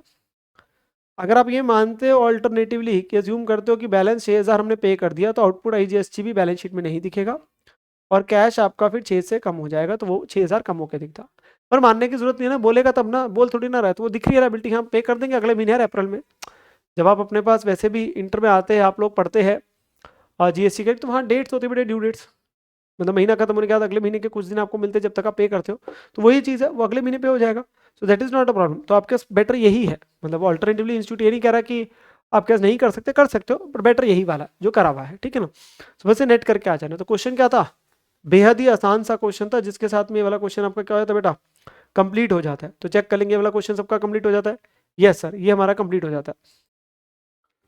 नाउ कमिंग टू बेटा क्वेश्चन नंबर 4A, जो आपके पास आ रहा है अगला क्वेश्चन। कहता है जी, new state society showed the following position on 31 March 2023। तो आपको बैलेंस शीट दे रखी है 31 मार्च 2023 की। रिसीट एंड पेमेंट अकाउंट दे रखा है बेटा पूरे साल का 2024 का, तो वो ओपनिंग बैलेंस शीट हो गई, रिसीट एंड पेमेंट हो गया साल का, ठीक है जी। और हमसे क्या मांग रहा है, prepare income and expenditure account for the year ended 31 March 24 after making the following. बेटा इस ध्यान से देखिए, बच्चे को आदत होती है बैलेंस शीट तो मांगेगा ही मांगेगा, क्लोज नहीं मांगी, सिर्फ इनकम एक्सपेंडिचर मांग रहा है, तभी 8 नंबर का क्वेश्चन है, तभी 8 नंबर का भी क्वेश्चन है। तो सिर्फ इनकम एंड एक्सपेंडिचर मांग रहा है, तो आपको ऐसा नहीं कि हर चीज का वो सोचते हुए सोचना बैलेंस शीट में क्या आ जाएगा, वो डिस्कस कर लेंगे चाहे, वो अलग बात है, पर रिक्वायरमेंट नहीं है। तो ओपनिंग बैलेंस शीट और रिसीट पेमेंट गिवन है, बनाना उससे इनकम एक्सपेंडिचर है, कुछ आपको पॉइंट्स दे रखे, तो एनपीओ का क्वेश्चन आ रहा है। एक पॉइंट मेंबरशिप सब्सक्रिप्शन का है, एक पॉइंट रेंट और सैलरीज का है, कुछ एक बुक्स के ऊपर बात करी गई है, इलेक्ट्रिकल फिटिंग्स फर्नीचर के ऊपर है, एंट्रेंस फीस का पॉइंट है, इंटरेस्ट का पॉइंट है। तो पहले चाहे इन्हीं पॉइंट्स को कंप्लीट कर लो, फिर बचे हुए चीज़ें देख लेते हैं हम लोग, ठीक है ना, ताकि एटलीस्ट ये हो जाता है कि ये वाली चीज़ें कंप्लीट हो गई, हमें तो आइटम बाय आइटम देखना होता है। तो हमें जो रिक्वायरमेंट है बेटा क्वेश्चन में अगर हम देखेंगे, तो क्वेश्चन की जो रिक्वायरमेंट है उसमें सिर्फ और सिर्फ आपके पास में जो बनाया गया है आंसर में, वो इनकम एंड एक्सपेंडिचर अकाउंट ही बनाया गया इस साल का, एक्सपेंडिचर और क्रेडिट में इनकम, ठीक है ना। तो सबसे पहले एक एक करके पॉइंट देखते रहते हैं जो कि आपके क्वेश्चन में दे रहा है। तो सबसे पहला पॉइंट किसको लेके है, सब्सक्रिप्शन को लेके, कहता है जो मेंबरशिप सब्सक्रिप्शन दे रखी है उसमें 20,000 एडवांस का जुड़ा हुआ है। तो जो अमाउंट रिसीव हुआ है उसमें 20,000 एडवांस अगले साल का है। यहाँ पे अगर देखते हो ओपनिंग में तो कुछ भी नहीं है, देखो आउटस्टैंडिंग या एडवांस। कह रहा है जो ये 4 लाख की मेंबरशिप सब्सक्रिप्शन आपको मिली है, इसमें 20,000 फालतू है जो अगले साल का है, तो वो क्लोजिंग बैलेंस शीट में लायबिलिटी साइड पे जाता। हमारे इनकम एक्सपेंडिचर कितना जाएगा, 4 लाख में 20 अगले का है तो 380 जाएगा। तो ये हमारे पास में बाय मेंबरशिप सब्सक्रिप्शन आ जाएगा 4 लाख माइनस 20 करके 380, ठीक है ना, एडवांस वाला माइनस हो गया। देन अगला जो पॉइंट आपके पास आना है, that point is about the provide for outstanding rent का प्रोवाइड करना है 8,000 और सैलरीज का 6,000। तो इन दोनों का प्रोवाइड फॉर जो करना है 8 और 6 करना है। तो ओपनिंग में कोई आउटस्टैंडिंग रेंट सैलरीज नहीं है, एक्सपेंस पेबल की बात मैं अलग से कर लूँगा। तो यहाँ पे रेंट आपके पास बेटा कितना दिया है 176 और सैलरीज कितनी दे रखी है 132। तो दोनों में जितना जितना आउटस्टैंडिंग है रिस्पेक्टिवली ऐड हो जाएगा 8 और 6। तो 176 132 में दोनों में ऐड हो जाएगा। तो ये रेंट का आ गया 176 में 8 ऐड होके 184 और सैलरीज में 132 में 6 ऐड होके 138। तो दोनों पॉइंट हो गए, दोनों में सेम है, जितना पे किया क्लोजिंग आउटस्टैंडिंग ऐड हो गया, क्लोजिंग आउटस्टैंडिंग ऐड हो गया, ठीक है ना। फिर अगला आपको क्या रखा है, बुक्स पे डेप्शन लगानी है कितनी 10% per annum including the editions. और जो कह रहा है एडिशन बुक्स की हुई भी है वो 1 अप्रैल को हुई थी, तो बुक्स के ऊपर 10% डेप्शन है, ओपनिंग में भी हो गया और कुछ इस पॉइंट से पता चल रहा है कुछ खरीदी भी है। और कह रहे जो खरीदी भी है वो भी फर्स्ट डे ही खरीदी है, तो उस पर पूरे साल की लगा देना। तो डेप्शन ही जानी है, बुक्स ओपनिंग में कितनी, जैसे 8 लाख की खरीदी है, देखो 120 की फर्स्ट डे ही खरीदी है, तो 8 लाख प्लस 120 तो 920 हो गया, 920 का सीधा 10%। तो खरीदी है वही फर्स्ट डे खरीदी है, बची वैल्यू बैलेंस शीट में जाएगी, पर हमें तो सिर्फ ये बनाना है। तो 2 डेप्रिसिएशन आ गया बुक्स के ऊपर 920 का 10% 92,000, नीचे नोट भी दिया हुआ है, ये रहा, ठीक है ना। फिर ये बुक्स वाला डेप्शन का हो गया पॉइंट। देन अगला किसका दे रखा है इसी में, इलेक्ट्रिकल फिटिंग्स और फर्नीचर पे दोनों पे भी 10% ही रेट है, दोनों पे 10 है जी, आसान हो गया काम। तो ये इलेक्ट्रिकल फिटिंग से 3 लाख की, फर्नीचर 1 लाख का, ये ना कोई खरीदे है ना कोई बेचने की बात है, कुछ नहीं है, 3 लाख और 1 लाख पे 10% ऑप्शन है, तो ईजी हो जाएगा पॉइंट। 3 लाख पे भी 10%, 1 लाख पे भी 10%, ये दोनों वैल्यूज यहाँ डल गई और डेप्रिसिएशन का खर्चा टोटल में 132 आ गया। अब वहीं चाहे बनाया था नोट वहीं टोटल करके सीधा डाल देते, फिर आपको यहाँ पे अलग से इनर कॉलम में एक एक ही दिखाने की जरूरत नहीं थी क्योंकि वर्किंग नोट बना दिया, ठीक है ना। देन एक पॉइंट हमारे पास क्या बचा है, बैलेंस शीट नहीं है ना तो जरूरत नहीं है वो बची वैल्यू वगैरह दिखाने की। कह रहा है 60% एंट्रेंस फीस जो है वो कैपिटलाइज करनी है। कह रहा है एंट्रेंस फीस जितनी मिली है ना 60% कैपिटलाइज करनी है। इट मीन्स कि 40% रेवेन्यू है भाई, 60% अगर कैपिटल है तो 40% रेवेन्यू है बेटा। तो अब यहाँ पे क्या करेंगे, तो हमें एंट्रेंस फीस कितनी मिली है, देखो 60,000 मिली है, तो 60,000 का 60% तो कैपिटल फंड में ऐड हो जाएगा, वो तो कैपिटलाइज हो रही है, 40% जाएगा इनकम एक्सपेंडिचर में 60,000 का। तो ये आपके पास में बाय एंट्रेंस फीस जो आएगा 40% ही जा रहा होगा 24,000, इजी स्ट्रेट फॉरवर्ड, ठीक है ना। फिर आपके पास में जो अगला पॉइंट है एक बचा यहाँ पे, इंटरेस्ट ऑन सिक्योरिटीज कैलकुलेट करना है 15%, इंक्लूडिंग जो परचेज करा था 1 अक्टूबर को किया था 80,000 का, जो आपने कोई इन्वेस्टमेंट करेगी उसके ऊपर आपको इंटरेस्ट कितना बनता है 15%। कहता है ओपनिंग वाले पे पूरे साल के लगा देना, एक जो खरीदी है ना 80 की वो 1 अक्टूबर को खरीदी है तो उस पर 6 महीने की लगेगा, 6 महीने, क्योंकि 1 अक्टूबर है तो 6 महीने का आएगा, साल अप्रैल टू मार्च है, तो इस पे पूरे साल का 15% देखना। और जो ये खरीदी है ये 1 अक्टूबर को खरीदी है तो इस पे 6 मंथ्स का देखना, मतलब एक पे पूरे साल का है एक पे 6 महीने का है। तो 3 लाख पे 15% बनेगा पूरे साल का और 80,000 पे 15% बनेगा सिर्फ 6 महीने का, ठीक है ना। तो वो इंटरेस्ट की इनकम हमारी बनेगी, तो 3 लाख पे पूरे साल का 80,000 15% आधे साल का 6,000, टोटल 51 बनता है। ये मेरी इनकम है जो इस साल की बनती है, जो मेरी बनती है। अब इसमें से मिली कितनी है वो देख लेते हैं, बाकी एक्रूड हो गई। तो रिसीव हुई है बेटा हमारे पास में इंटरेस्ट ऑन सिक्योरिटीज के 16,000, तो 16 मिले हैं, बाकी एक्रूड है। पीएनएल मतलब इनकम एक्सपेंडिचर में जो जाना है वो तो पूरा 50 बन जाएगा ना, वो पूरा 50 बन जाएगा। तो 16 मिला है तो बाकी यार रिसीवेबल हो गया जो बैलेंस शीट में दिखता। पर यहाँ कितना जाएगा, पूरा 51। तो interest on security 16 plus receivable 35, 51 की बनती कितनी है इनकम, मिली कितनी है माइनस हो गया, बाकी रिसीवेबल होगी जो बैलेंस शीट में एक्रूड इंटरेस्ट भी दिख जाएगा। ठीक है, तो ये पॉइंट आपका क्लोज हो गया। बड़ी चीज़ें क्लियर है, कहीं डाउट वाला पॉइंट ही नहीं है। अब बची हुई चीज़ें देख लो बेटा। अब देखो कुछ चीज़ें ऐसी जिनका रोल नहीं है, जैसे opening cash and bank has no role, क्योंकि वो यहाँ दिख गए दोनों के दोनों, ये टिक हो गया। ठीक है, कैपिटल फंड का कोई रोल नहीं है एक बार के लिए।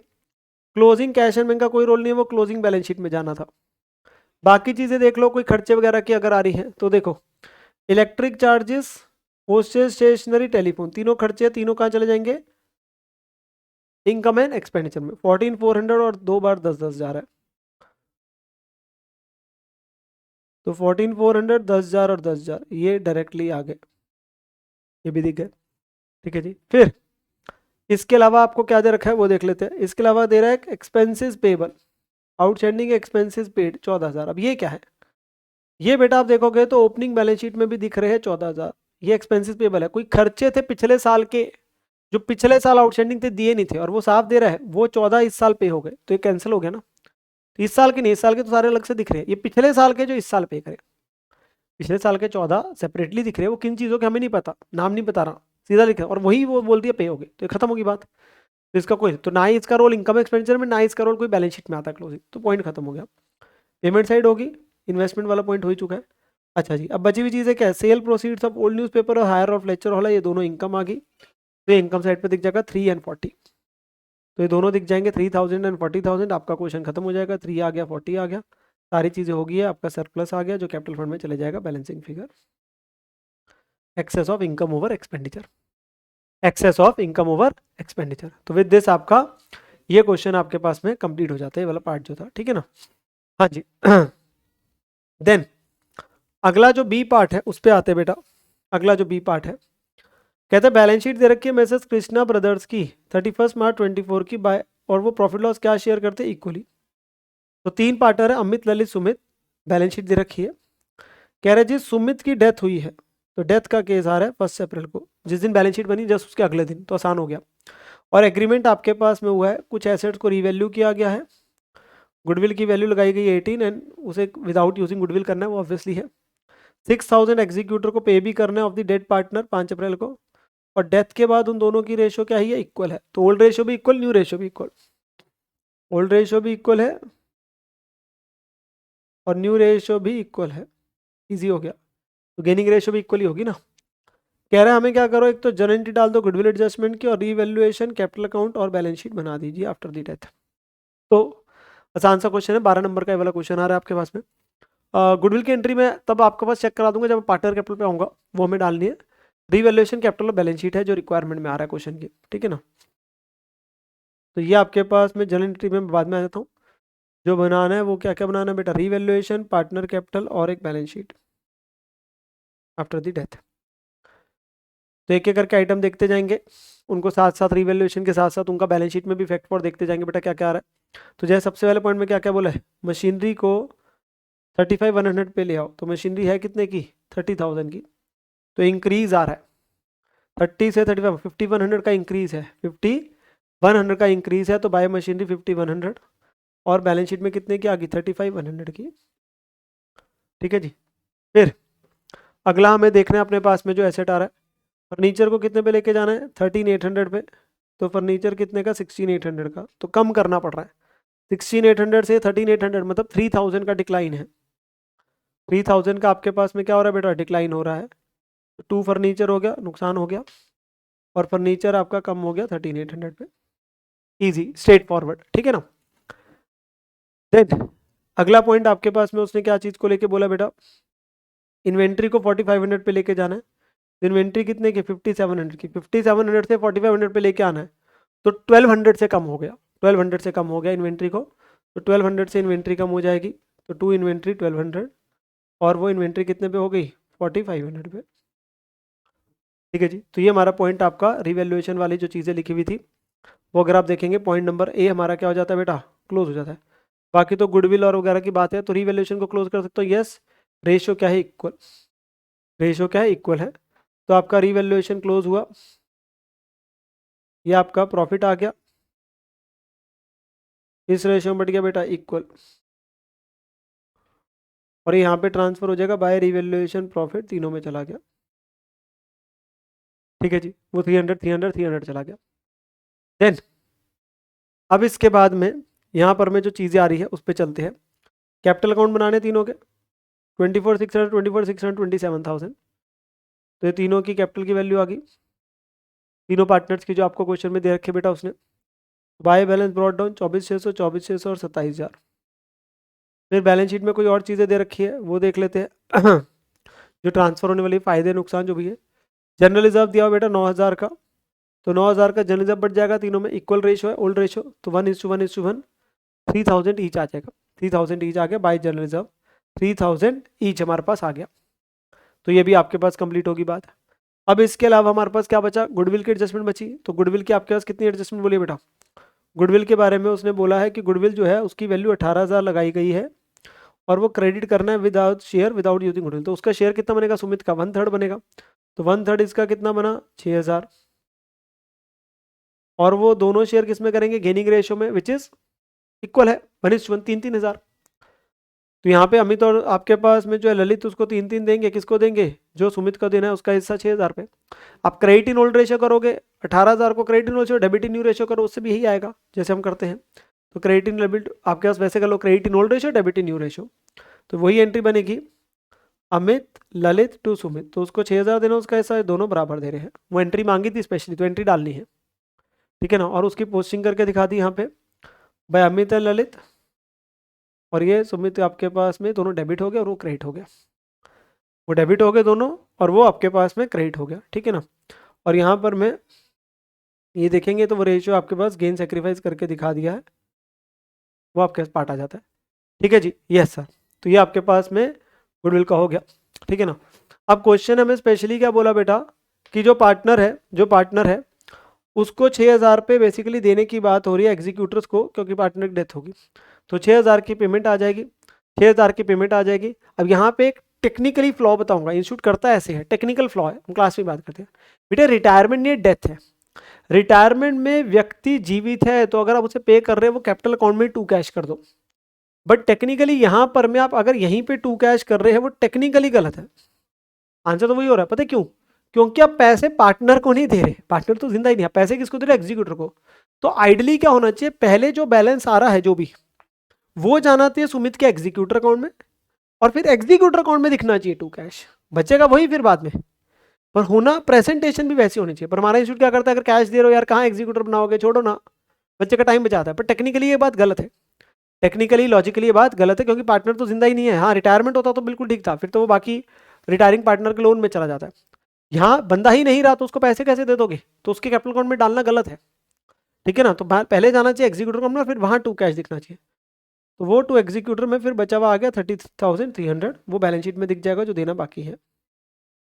और 6,000 से जो हमारा कैश है वो कम हो जाएगा, वो जितना था उसमें कम हो जाएगा। और बाकी बचे बैलेंस आ गए, वो बैलेंसिंग फिगर है, उसमें कोई दिक्कत नहीं है। वो बैलेंस दिख गया अमित और ललित के, ठीक है ना, अमित और ललित के। बाकी चीज़ें जो बेटा बची हुई रह गई है वो बैलेंस शीट में जितनी थी वो एज इट इज़ आ जाएगी। तो आपके पास ट्रेड पेबल है 14,100 का, ट्रेड रिसीवेबल है 25,200 का, और कैश था 9,000 का, और फिक्सचर है 12,600 के। ये सारे एज इट इज़ आ जाने हैं। कैश में से क्या करना है, बस हमने 6,000 माइनस कर देना, तो वो जितनी भी चीज़ें वो एज इट इज़ आ जाएगी। देखो 14,100 है, कैश में से 9 में से 6 माइनस हो गया जो उसको पे किया, फिक्सचर एज इट इज़ आ गया, और trade receivable as it is आ गया, क्योंकि जिसमें कोई चेंज नहीं है वो तो एज इट इज़ आ जाएंगे ना। तो क्वेश्चन 12 नंबर का बोनस मार्क्स था। हाँ जो इंस्टीट्यूट ने आंसर किया वो थोड़ा सा लॉजिकली कॉन्सेप्चुअली गलत हो जाता है, क्योंकि आपके पास टेक्निकली क्या होना चाहिए कि वो यहाँ से पहले जाना चाहिए टू सुमित एग्जीक्यूटर अकाउंट, और फिर वहाँ पे 6,000 होना चाहिए, वहाँ पे करना चाहिए 2 कैश करके वहाँ पे अकाउंट में 6,000, और फिर वो बैलेंस दिखना चाहिए। पर इंस्टीट्यूट यही करते थे, आपको नंबर पेपर में ही पूरे मिल जाएंगे, ठीक है ना, उसमें कोई दिक्कत नहीं है। रिटायरमेंट में कोई दिक्कत नहीं होती, वो सही होता है, और बाकी चला जाता है रिटायरिंग पार्टनर के लोन अकाउंट में, ठीक है ना। तो ये आपका क्वेश्चन क्या हो जाता है, कंप्लीट हो जाता है बेटा। देन अगला जो क्वेश्चन आ रहा है बेटा, अगले क्वेश्चन पे हम लोग देखते हैं, 5 मार्क्स का है अगले वाला जो है क्वेश्चन। आपके पास क्वेश्चन की रिक्वायरमेंट है एंट्रीज डालनी है इन द बुक्स ऑफ अली। तो अली की बुक्स में जर्नल एंट्रीज डालनी है। कहता है जी अली ने ड्रॉ करा एक बिल 45,000 का अकबर पे 15 अप्रैल को 3 महीने का, जो अकबर ने रिटर्न कर दिया आफ्टर एक्सेप्टिंग द सेम। तो 15 तारीख को जब बिल ड्रॉ किया, अली अली के एंगल से देख रहे हो तो BR2 अकबर आ जाएगा। यस सर, BR2 अकबर आ गया 45,000 का 15 अप्रैल को। तो बुक्स ऑफ अली में general entries 15 April, bill receivable to Akbar 45,000। ठीक है ना, BR2 अकबर 45,000 का बिल आ गया। ठीक है जी। फिर उसने बोला अली ने इसको क्या किया बेटा, बैंक से डिस्काउंट कराया कितने में, 44,100 पे 18 अप्रैल को, और रिमिट कर दिया 1/3 अमाउंट टू अकबर। हाँ ये तो म्यूचुअल अकोमोडेशन में होता है कि उसी दिन डिस्काउंट करा के आपके पास में एक तरीके से क्या कर दिया, उसको कुछ पैसे उसको भेज दिए। तो पहले 44,100 पे डिस्काउंट कराया, 44,100 पे डिस्काउंट होता है, बैंक डिस्काउंट टू BR, और इसका 1/3 भेजा तो क्या एंट्री होगी, Akbar to bank to discount, तो 1/3 हो जाएगा 45,000 का 1/3 जो बिल का था, ये 4400 का 1/3, और ये 900 का 1/3 डिस्काउंट चार्जेस जो पास ऑन करे। तो ये आपस में यानी कि रेशियो क्या इनके बीच में, अली और अकबर में, एक तरीके से 2:1, 2/3 इसने अपने पास रख लिया, 1/3 उसको भेज दिया। ठीक है ना, 2/3 और 1/3। अब ड्यू डेट पे उसे क्या देना चाहिए था, जो टोटल का बिल है 45,000 का, उसका 2/3 देना चाहिए था 30,000, पर वो क्या कह रहे हैं, ड्यू डेट पे Ali fails to remit the amount due to Akbar, वो दे नहीं पाया, ओ माय गॉड। बट उसने एक बिल एक्सेप्ट करा 52,500 का 3 महीने का। अच्छा जी, 52,500 का एक नया बिल एक्सेप्ट किया बेटा। तो ये जब एक्सेप्ट किया तो एंट्री क्या बन जाएगी आपके पास में, अकबर टू BP, और वो अकबर ने डिस्काउंट कराता है फिर वो, तो ये अकबर टू BP आ गया, और फिर उसने डिस्काउंट कराया और वो पैसे भेजेगा, उसमें से क्या करता है वो अमाउंट काट लेता है ना। तो उसके लिए बेटर क्या होता है, आप टेबल जब बना लेते हो तो आपके लिए आसान हो जाता है। ठीक है ना, तो उसने क्या किया, डिस्काउंट कराया कितने में, 51,300 पे, और रिमिट कराया इतना। अब यहीं पर में बच्चा क्या करता है, कई बार क्या होता है जल्दबाजी में गलती हो जाती है, जल्दबाजी में गलती हो जाती है। तो आई विल सजेस्ट कि अगर आप अपने पास टेबल बना लेते हैं तो 1 भी बना दूं टेबल, 1 की वैसे आवश्यकता नहीं है, पर सिर्फ आप कहेंगे तो 1 भी बनाया, तो टेबल 1 तो आसान था।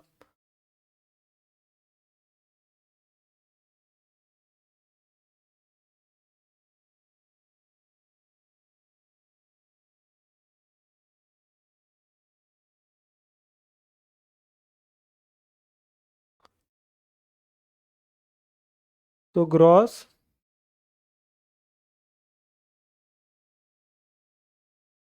डिस्काउंट और नेट,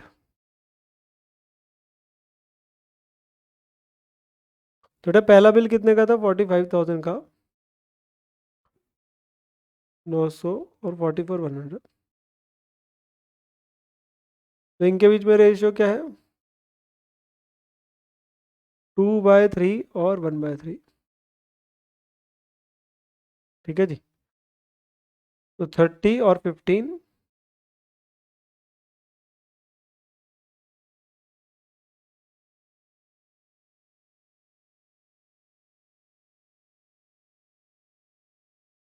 तभी उसने जो पहले बिल के भेजे थे वो इतने 14,700 भेजे थे, 300 का डिस्काउंट काट कर, वही हमारे पास एंट्री में आया था। अगर आप चेक करेंगे तो जो हमने अपने पास एंट्री डाली थी उसमें यही हो रहा था ना बेटा, कि 15,000, 14,700 दिए, 300 का डिस्काउंट, तो उसको 1/3 भेज दिया, अब 2/3 हमें देना है। अब सेकंड बिल कितने का है, 52,500 का, और वो डिस्काउंट कितने में कराया, 51,300 पे।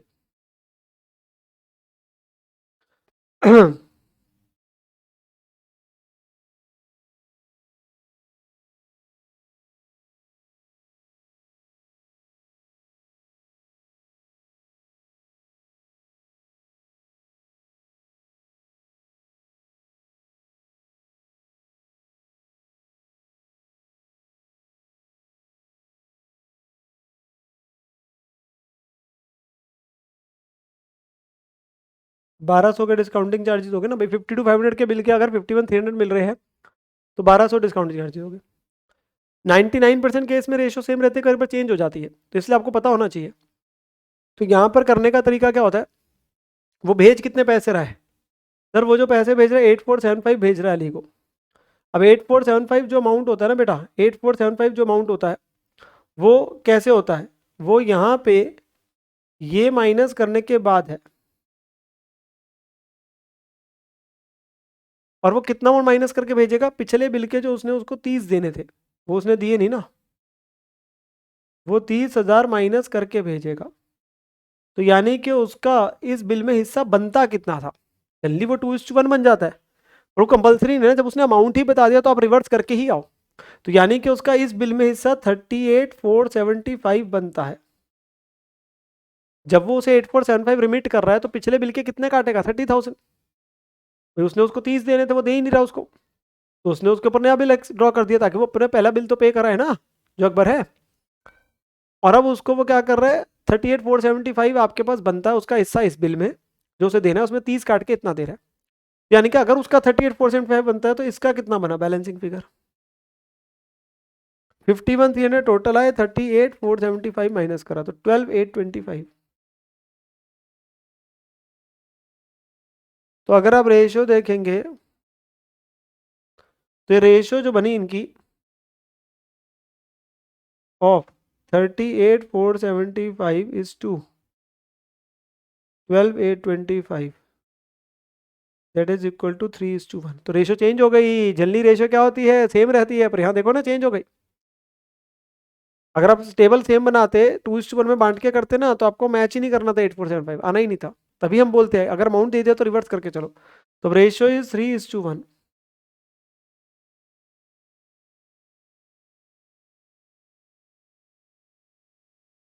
तो 13125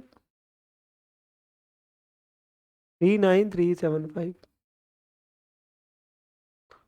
तो 900 और 300, तो 3:1 में बांट दिया सारी चीज़ों को। तो अब वो खुद अपने पास कितने रखेगा, 12,825। उसको देने थे 38% पर उसमें से 30,000 डिडक्ट कर लिए पहले बिल के, ताकि पहला बिल क्लोज होकर इतना भेज दिया। तो इफेक्टिवली उसे दे इतने रहा है और इतने का डिस्काउंट चार्ज पास ऑन करेगा, ठीक है ना। तो ये आपके पास इतने पैसे बैंक में आएगा, इतना का डिस्काउंट चार्जेस आएंगे।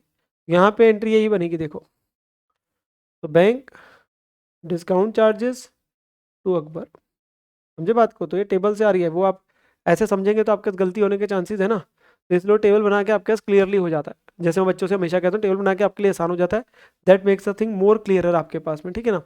तो वो आपका हो जाता है। अच्छा, इसके बाद जनरली वो कहानी आगे बोली नहीं तो यही खत्म हो गया। जनरली बोलता है अच्छा भी, इसके बाद वो सेकंड बिल के समय पे उसने हाथ खड़े कर दिए, फिर बैंक वालों ने उससे पैसे ले लिए पूरे, तो फिर जितना उसका था यहाँ पे हिस्सा बन रहा था वो उसको फिर बैड डेट हो जाता है, वो उसमें कुछ पैसे मिलते हैं कुछ नहीं मिलते। वो कहानी यहाँ नहीं है, यहीं पे क्वेश्चन खत्म है, यहीं पे क्वेश्चन खत्म है, क्योंकि यही हो गया, उसने लास्ट का कुछ नहीं बोला, पैसे दिए नहीं दिए इंस्टॉलमेंट हुआ, तो यहीं क्वेश्चन खत्म हो जाएगा, एंट्री यहीं खत्म हो जाएगी आपके पास में, ओवर एंड आउट है, ठीक है ना। Yes sir. देन अगला जो क्वेश्चन आ रहा है बेटा वो क्या कहता है, Varun does not maintain proper books of accounts. However, he maintains record of his bank transactions and also is able to give the following information from which you are requested to prepare the trading and P&L account for the year 2024. बेटा proper books नहीं है, double entry पे नहीं है, हाँ कुछ information bits and pieces है जिससे आपको इस साल का ट्रेडिंग पीएनएल बनाना है, बैलेंस शीट नहीं मांगी। 1 अप्रैल ओपनिंग, 31 दिसंबर क्लोजिंग, 1 जनवरी सॉरी और 31 दिसंबर। स्टॉक फिक्स एसेट्स और बैंक की कुछ ट्रांजेक्शन दे रखी है आपको। फिक्स एसेट एक्सपेंसेस परचेज, कह रहा है कोई कैश ट्रांजैक्शन आपके पास नहीं हुई, गुड्स को बेचा गया और कॉस्ट ऑफ गुड्स सोल्ड है। 5 मार्क्स क्वेश्चन है, वैसे थोड़ा सा ज़्यादा होना चाहिए था पर दे रहा 5 में, तो क्या कर सकते हैं, ठीक है। अब यहाँ पर मैं बेटा हमें क्या करना है, ट्रेडिंग पीएनएल और ट्रेडिंग और पीएनएल ही बनाना है, दो चीज़ें। तो एक बनना है ट्रेडिंग एंड पीएनएल अकाउंट, बस दो ही चीज़ें आपके पास, ट्रेडिंग और पीएनएल। वर्किंग नोट में हम लोग फिक्स एसेट वगैरह बनाने देंगे, वो अलग बात है, ठीक है ना। तो अब यहाँ पर स्टार्ट कहाँ से करेंगे बेटा, जो इन्फॉर्मेशन क्वेश्चन दे रखे हैं उससे डालना शुरू कर देंगे एक एक करके जो है। तो सबसे पहले ओपनिंग स्टॉक और क्लोजिंग स्टॉक आ गया 50,000 और 62,500, 50,000 और 62,500 वो ट्रेडिंग अकाउंट में डल गया, ठीक है ना। तो वो दोनों वैल्यूज को हम लोगों ने प्लॉट करना है, जो वैल्यू आ रही है 50 और 62,500। तो ओपनिंग स्टॉक आ गया 50, क्लोजिंग स्टॉक आ गया 62,500, ठीक है जी। फिर इसके बाद क्वेश्चन ने आपको आगे की वैल्यू दे रखी है, वो आगे फिक्स एसेट दे रहा है 7,500 और 9,000। तो ये कहाँ डल जाएगा, फिक्स एसेट अकाउंट में। तो फिक्स एसेट के बारे में दे रहे हैं तो एक बार अकाउंट तो बना लेते, देख लेते, उससे कुछ आपके पास डेप्शन लॉस वगैरह कोई भी चीज़ आ सकती है जो पीएनएल में जानी है। तो वो आपके पास में वैल्यू आ जाएगी, फिक्स एसेट अकाउंट बन जाएगा। तो ओपनिंग बैलेंस है और क्लोजिंग बैलेंस है, ओपनिंग और क्लोजिंग आ गया, ठीक है ना। फिर ट्रांजेक्शन जो देते जा रहा है उसे प्लॉट करते जाते हैं। फिक्स एसेट को बेचा है कितनी बुक वैल्यू वाले को, 2500 को, कितने में, 1750 में। तो बैंक में आ रहे हैं 1750, बैंक अकाउंट नहीं बनाना, रिक्वायरमेंट नहीं है, कोई बाकी सारी ट्रांजेक्शन थोड़ा ना दे रहा है। और आपके पास में लॉस आ गया, बाकी का डिफरेंस, तो डिफरेंस जो है वो लॉस हो गया 750 का।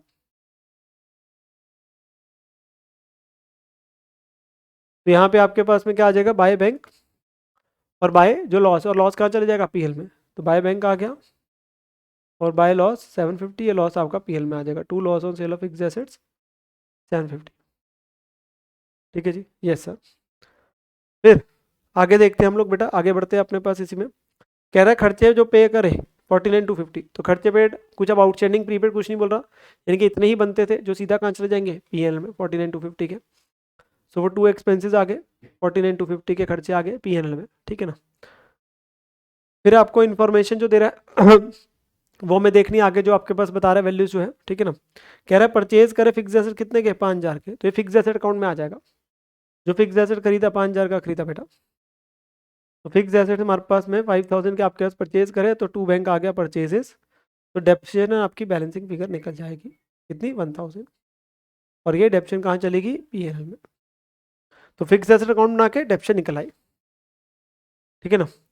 अब आपको क्या दे रहा है जरा देख लेते हैं। वो आपको कहता है, ध्यान से सुनते जाओ, कहता है कोई कैश की ट्रांजेक्शन नहीं है, वो सारी बैंक की थी। गुड्स को बेचा जाता है कॉस्ट प्लस 25% पे, और कॉस्ट ऑफ गुड्स सोल्ड है 260। तो सीओजीएस होता है opening plus purchase minus closing. आपके पास ओपनिंग और क्लोजिंग स्टॉक है तो आप परचेज वैसे ही निकाल सकते हो, परचेज आप वैसे ही निकाल सकते हो, और इसी से सेल भी आ जाएगी भाई। देखो ना, अगर मेरी सीओजीएस जो है वो 260 है कॉस्ट जो बेचा, और प्रॉफिट इसी का 25% है, ऑन कॉस्ट है, 25% कॉस्ट पे है, तो 260 का 25% है 65,000 प्रॉफिट। तो मैं सेल कितने में कर रहा हूँ, यानी कि 325 में। तो ये सेल और जीपी आ गया। आप परचेज तब बैलेंस फिगर निकाल लेना, या परचेज वैसे भी आ सकती है। ओपनिंग कितना है, 50 plus purchase minus closing 60 to 500 is equal to 260। आप इससे भी परचेज निकालेंगे आ जाएगी। वैसे तो वो आप सेल और जीपी डालेंगे तो भी निकल जाएगा, क्योंकि डायरेक्ट एक्सपेंस नहीं है ना, कुछ भी नहीं है। तो आपका opening plus purchase minus closing equal to COGS होता है। आपको ओपनिंग स्टॉक पता है, क्लोजिंग स्टॉक पता है, परचेज नहीं पता, तो परचेज आ जाएगी। तो 270 to 500 आपकी परचेज आ गई बेटा। तो आपकी 270 to 500 परचेज आ जाएगी। वैसे परचेज ऐसा बैलेंसिंग फिगर भी बन जाती है, जैसे आप सेल और जीपी डालोगे, जैसे मर्जी कर लो, सारी वैल्यूज मैच हो जानी है, सारी वैल्यूज आपकी मैच हो जानी है, आप देख सकते हैं अपने पास। तो सेल आ गई 260 में 25% ऐड करके, जीपी आ गया, और परचेज बैलेंस फिगर आ गई। यहाँ बैलेंस फिगर लिखी है, मैं तो आपका वैसे ही बता दी, opening plus purchase minus closing करके। तो आपके लिए आसान हो गया ना, आसान हो गया। ये आपका जीपी आ गया, जीपी आपने जैसे ही डाला तो आपका एनपी आ गया। तो हम इसका क्या करते हैं, लेक्चर में जब मैं आपको अकाउंट्स ऑफ इनकम्प्लीट रिकॉर्ड्स का चैप्टर है, तो उसमें सिंगल एंट्री में जब हम क्वेश्चन करते हैं तो वहाँ पे पूरा फुल फ्लैश था, उन्होंने इंस्टीट्यूट ने क्या किया, उस क्वेश्चन का सिनॉप्सिस डालते हैं, कुछ हिस्सा डालते हैं, मतलब बैलेंस शीट वगैरह नहीं मांगी, बाकी चीज़ें नहीं मांगी ना, तो इसलिए उन्होंने वो उतना हिस्सा डाला जिससे एटलीस्ट वो वाला पार्ट कंप्लीट हो जाता है आपका, ट्रेडिंग पैनल का पार्ट। ठीक है जी, सो ये क्वेश्चन आपका कंप्लीट हो जाता है। देन अगले वाले क्वेश्चन पे चलते बेटा, सी पार्ट पे।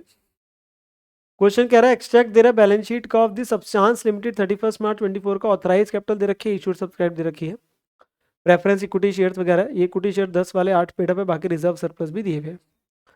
कह रहे 1 अप्रैल को कंपनी ने फाइनल कॉल मंगाई ₹2 ईच की, 4,05,000 इक्विटी शेयर पे, ₹2 की कॉल पेंडिंग है। कॉल मनी रिसीव भी होगी 20 तारीख को।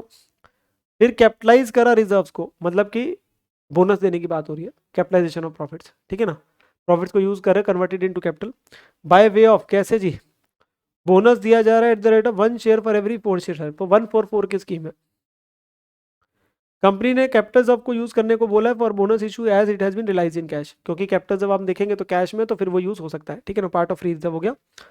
कह रहे जनरल एंट्रीज डाल दीजिए in the books of the company and prepare the extract of the balance sheet as well after the bonus issue 10 number का। ओ माय गॉड ये तो बोनस मार्क्स ही आ गए, चैप्टर का नाम भी वही और बोनस मार्क्स भी आ गए, तो एंट्रीज भी मांगी और बैलेंस शीट भी मांग ली। एक्सट्रैक्ट जो है, पहले एंट्रीज देख लेते, 2 फाइनल कॉल की आ गई, 2 बोनस की आ गई, और फिर बैलेंस शीट एक्सट्रैक्ट बना देंगे। 1 फॉर 4 का पहले क्या करेंगे, फाइनल कॉल ड्यू, तो 4,05,000 शेयर्स पे 2 रुपए की कॉल पेंडिंग है, तो फाइनल कॉल ड्यू और फाइनल कॉल रिसीव की पहले एंट्री आ जाएगी बेटा, ठीक है ना। तो यहाँ पर में हम लोगों को वो एंट्रीज अपने पास में डालनी है। तो share final call to share capital 4,05,000 into 2, 8,10,000, bank to share final call वो 20 तारीख को था, 8/10। अब आपके पास शेयर्स क्या हो गए, फुली पेड अप हो गए सारे के सारे 4,05,000 शेयर्स। और हमारे पास क्या बोलते हैं, जो फुली पेड शेयर वालों को फुली पेड बोनस शेयर्स आप देते हो, सेक्शन 63 कंपनीज एक्ट का बोलता है। तो इसमें स्कीम क्या है, 1/4, 101,250 शेयर्स है ऑफ 10 ईच, फुली पेड वालों को फुली पेड, तो वो 2 बोनस टू शेयर होल्डर इतने से आ जाएगा 101,250 इंटू 10 के हिसाब से। अब रिजर्व्स कौन कौन से होते हैं, सबसे पहली प्रेफरेंस होती है CRR, तो चेक करते जाएंगे बेटा एक एक करके। CRR क्या है, नहीं है, सिक्योरिटी पे आ जाएगा, हाँ ऑब्वियसली इन कैश माना जाएगा। कैपिटल जब आ जाएगा, यस वो तो ऑन सेल ऑफ प्लांट ही है, तो वो ऑब्वियसली इन कैश है, तो वो आ जाएगा। जर्नलिज्म आ जाएगा, यस वो आ जाएगा। फिर बचा हुआ PNL से निकालेंगे, तो ये तीनों कर लो। तो पहले हम स्पेसिफिक रिजर्व CRR सिक्योरिटी पे, फिर फ्री जब है तो कैपिटल जब इन कैश आ गया से आपके पास जनरल जब आ गया, और फिर PNL से निकालो। जनरल जब PNL में से आप ऐसे जैसे मर्जी यूज कर सकते हो, तो उसमें कोई दिक्कत नहीं है, पर जनरली हम हमेशा एज अ स्टूडेंट के लिए ईजी हो जाता है। तो 112,500 है, 180 है, 540 है, तो 112,500, 180, 540 ये तीनों यूज हो गए, और बाकी ये बैलेंसिंग फिगर आ गया, 2 बोनस टू शेयर होल्डर, ठीक है ना। तो वो तीनों खत्म हो जाएंगे, और बस PL बैलेंस बचेगा, और फिर अगली एंट्री क्या आ गई, bonus to share holder to equity share capital, ठीक है ना। जब एक्सट्रैक्ट बनाने की बात करेंगे बेटा बैलेंस शीट का, तो इन्होंने वो एक्सट्रैक्ट बनाने के बजाय इन्होंने नोट्स वगैरह में मतलब उसी तरीके से सिखा दिया। आइडली आपको क्या लिखना चाहिए, सिर्फ इक्विटी एंड लायबिलिटीज हम क्लास में करते हैं, सिर्फ share holder fund, share capital, reserve and surplus, और नोट्स बनाओ, इन्होंने वो कंबाइन ही कर दिया, ठीक है ना।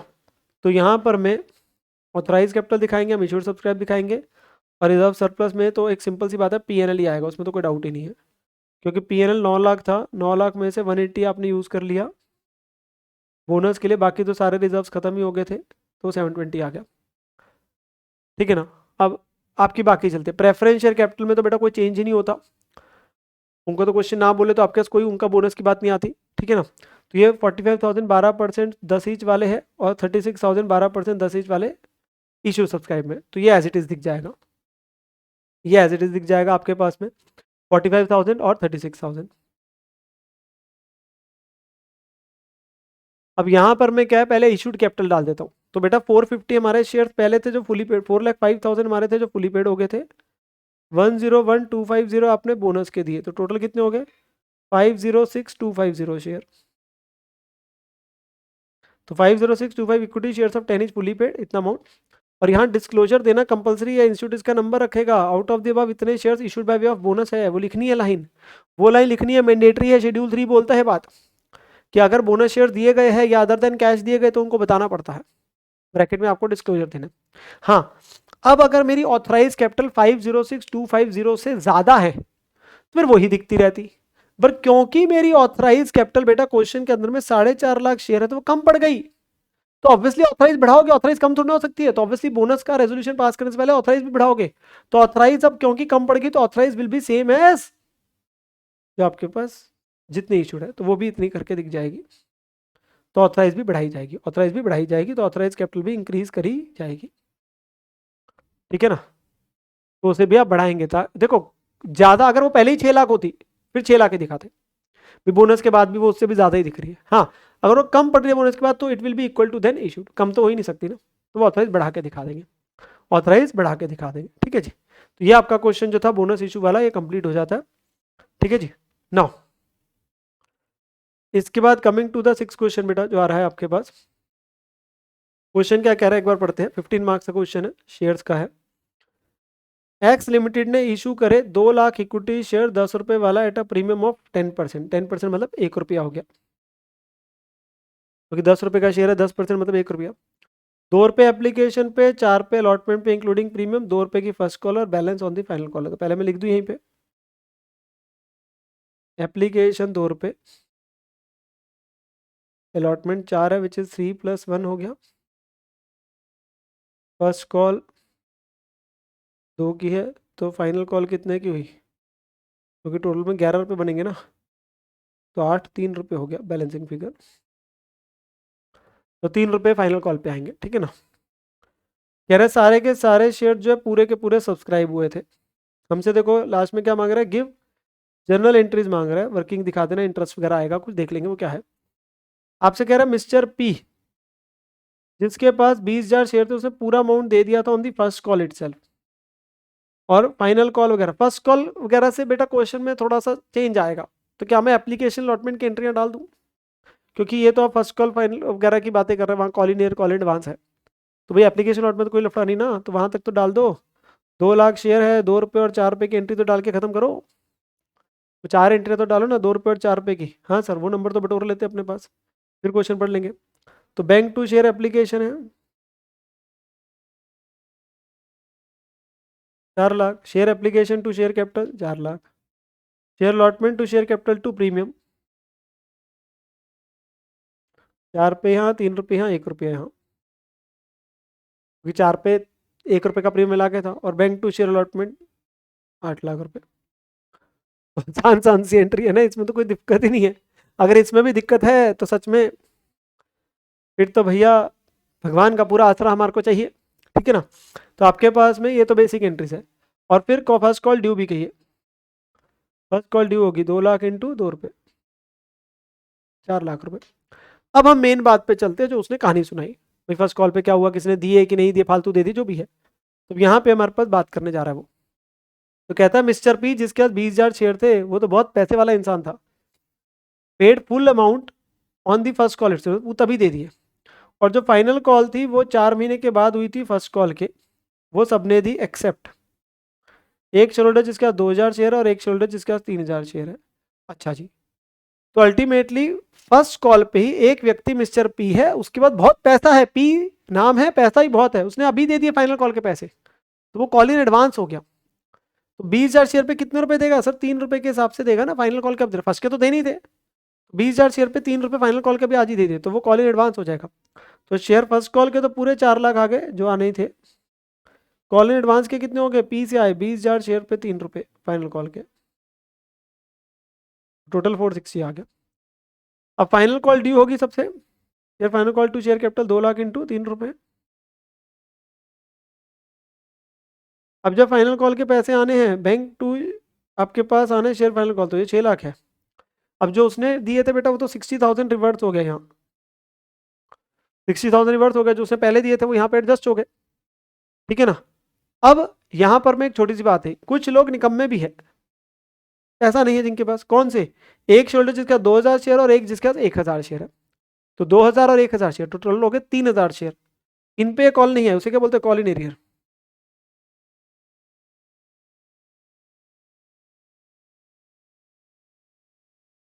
कॉल इन एरियर हो गया। और बाकी bank will be balancing figure, या आप बेसिकली इसे भी निकालने का एक तरीका था, टोटल 2 लाख शेयर थे 20,000 माइनस करते और 3,000 माइनस करते, बाकी को इंटू 3 करते तो अमाउंट आ जाता, ठीक है ना।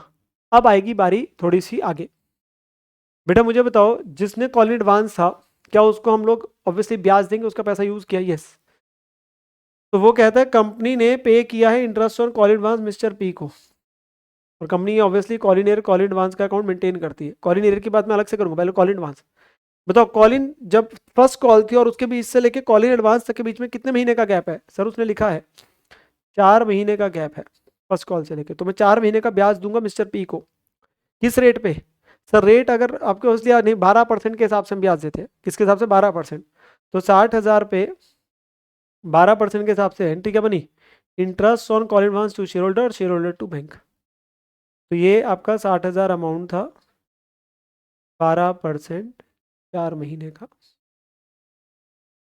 2,400 रुपये। आपने एक एंट्री डालनी, एक एंट्री डाल दो interest on call advance to bank, वो भी ठीक है, उसमें कोई नंबर नहीं कटेंगे कि आपने पे कर दिया उस दिन, ठीक है ना। तो ये एंट्री आपके पास आ जाएगी, कंप्यूटेशन भी करके दिखाई हुई है, उसमें कोई दिक्कत नहीं है, ठीक है ना, क्योंकि हमारा टेबल एफ जो कंपनी एक्ट का वो प्रिस्क्राइब करता है 12% पर एनएम का जो रेट है कॉल एडवांस पे, ठीक है ना। और कॉल इन ईयर पे अब हम चार्ज करेंगे, वो कितना चार्ज करेंगे, 10%। जो हमारे को नहीं दिया पैसा, 2000 और 1000, अब उनका जब मिलेगा तब तक का लगाओगे ना। अब वो लोग पैसा कब दे रहे हैं वो कह रहा है, कहते हैं दे paid there due amount after 3 months and 4 months respectively long with the interest on collinear. अच्छा, इकट्ठे नहीं है। 2000 जिसके पास शेयर थे वो 3 महीने बाद दे रहा है, जिसके पास 1000 शेयर थे वो 4 महीने बाद दे रहा है, तो दोनों का ब्याज अलग अलग बनेगा, एक का 3 महीने का, एक का 4 महीने का।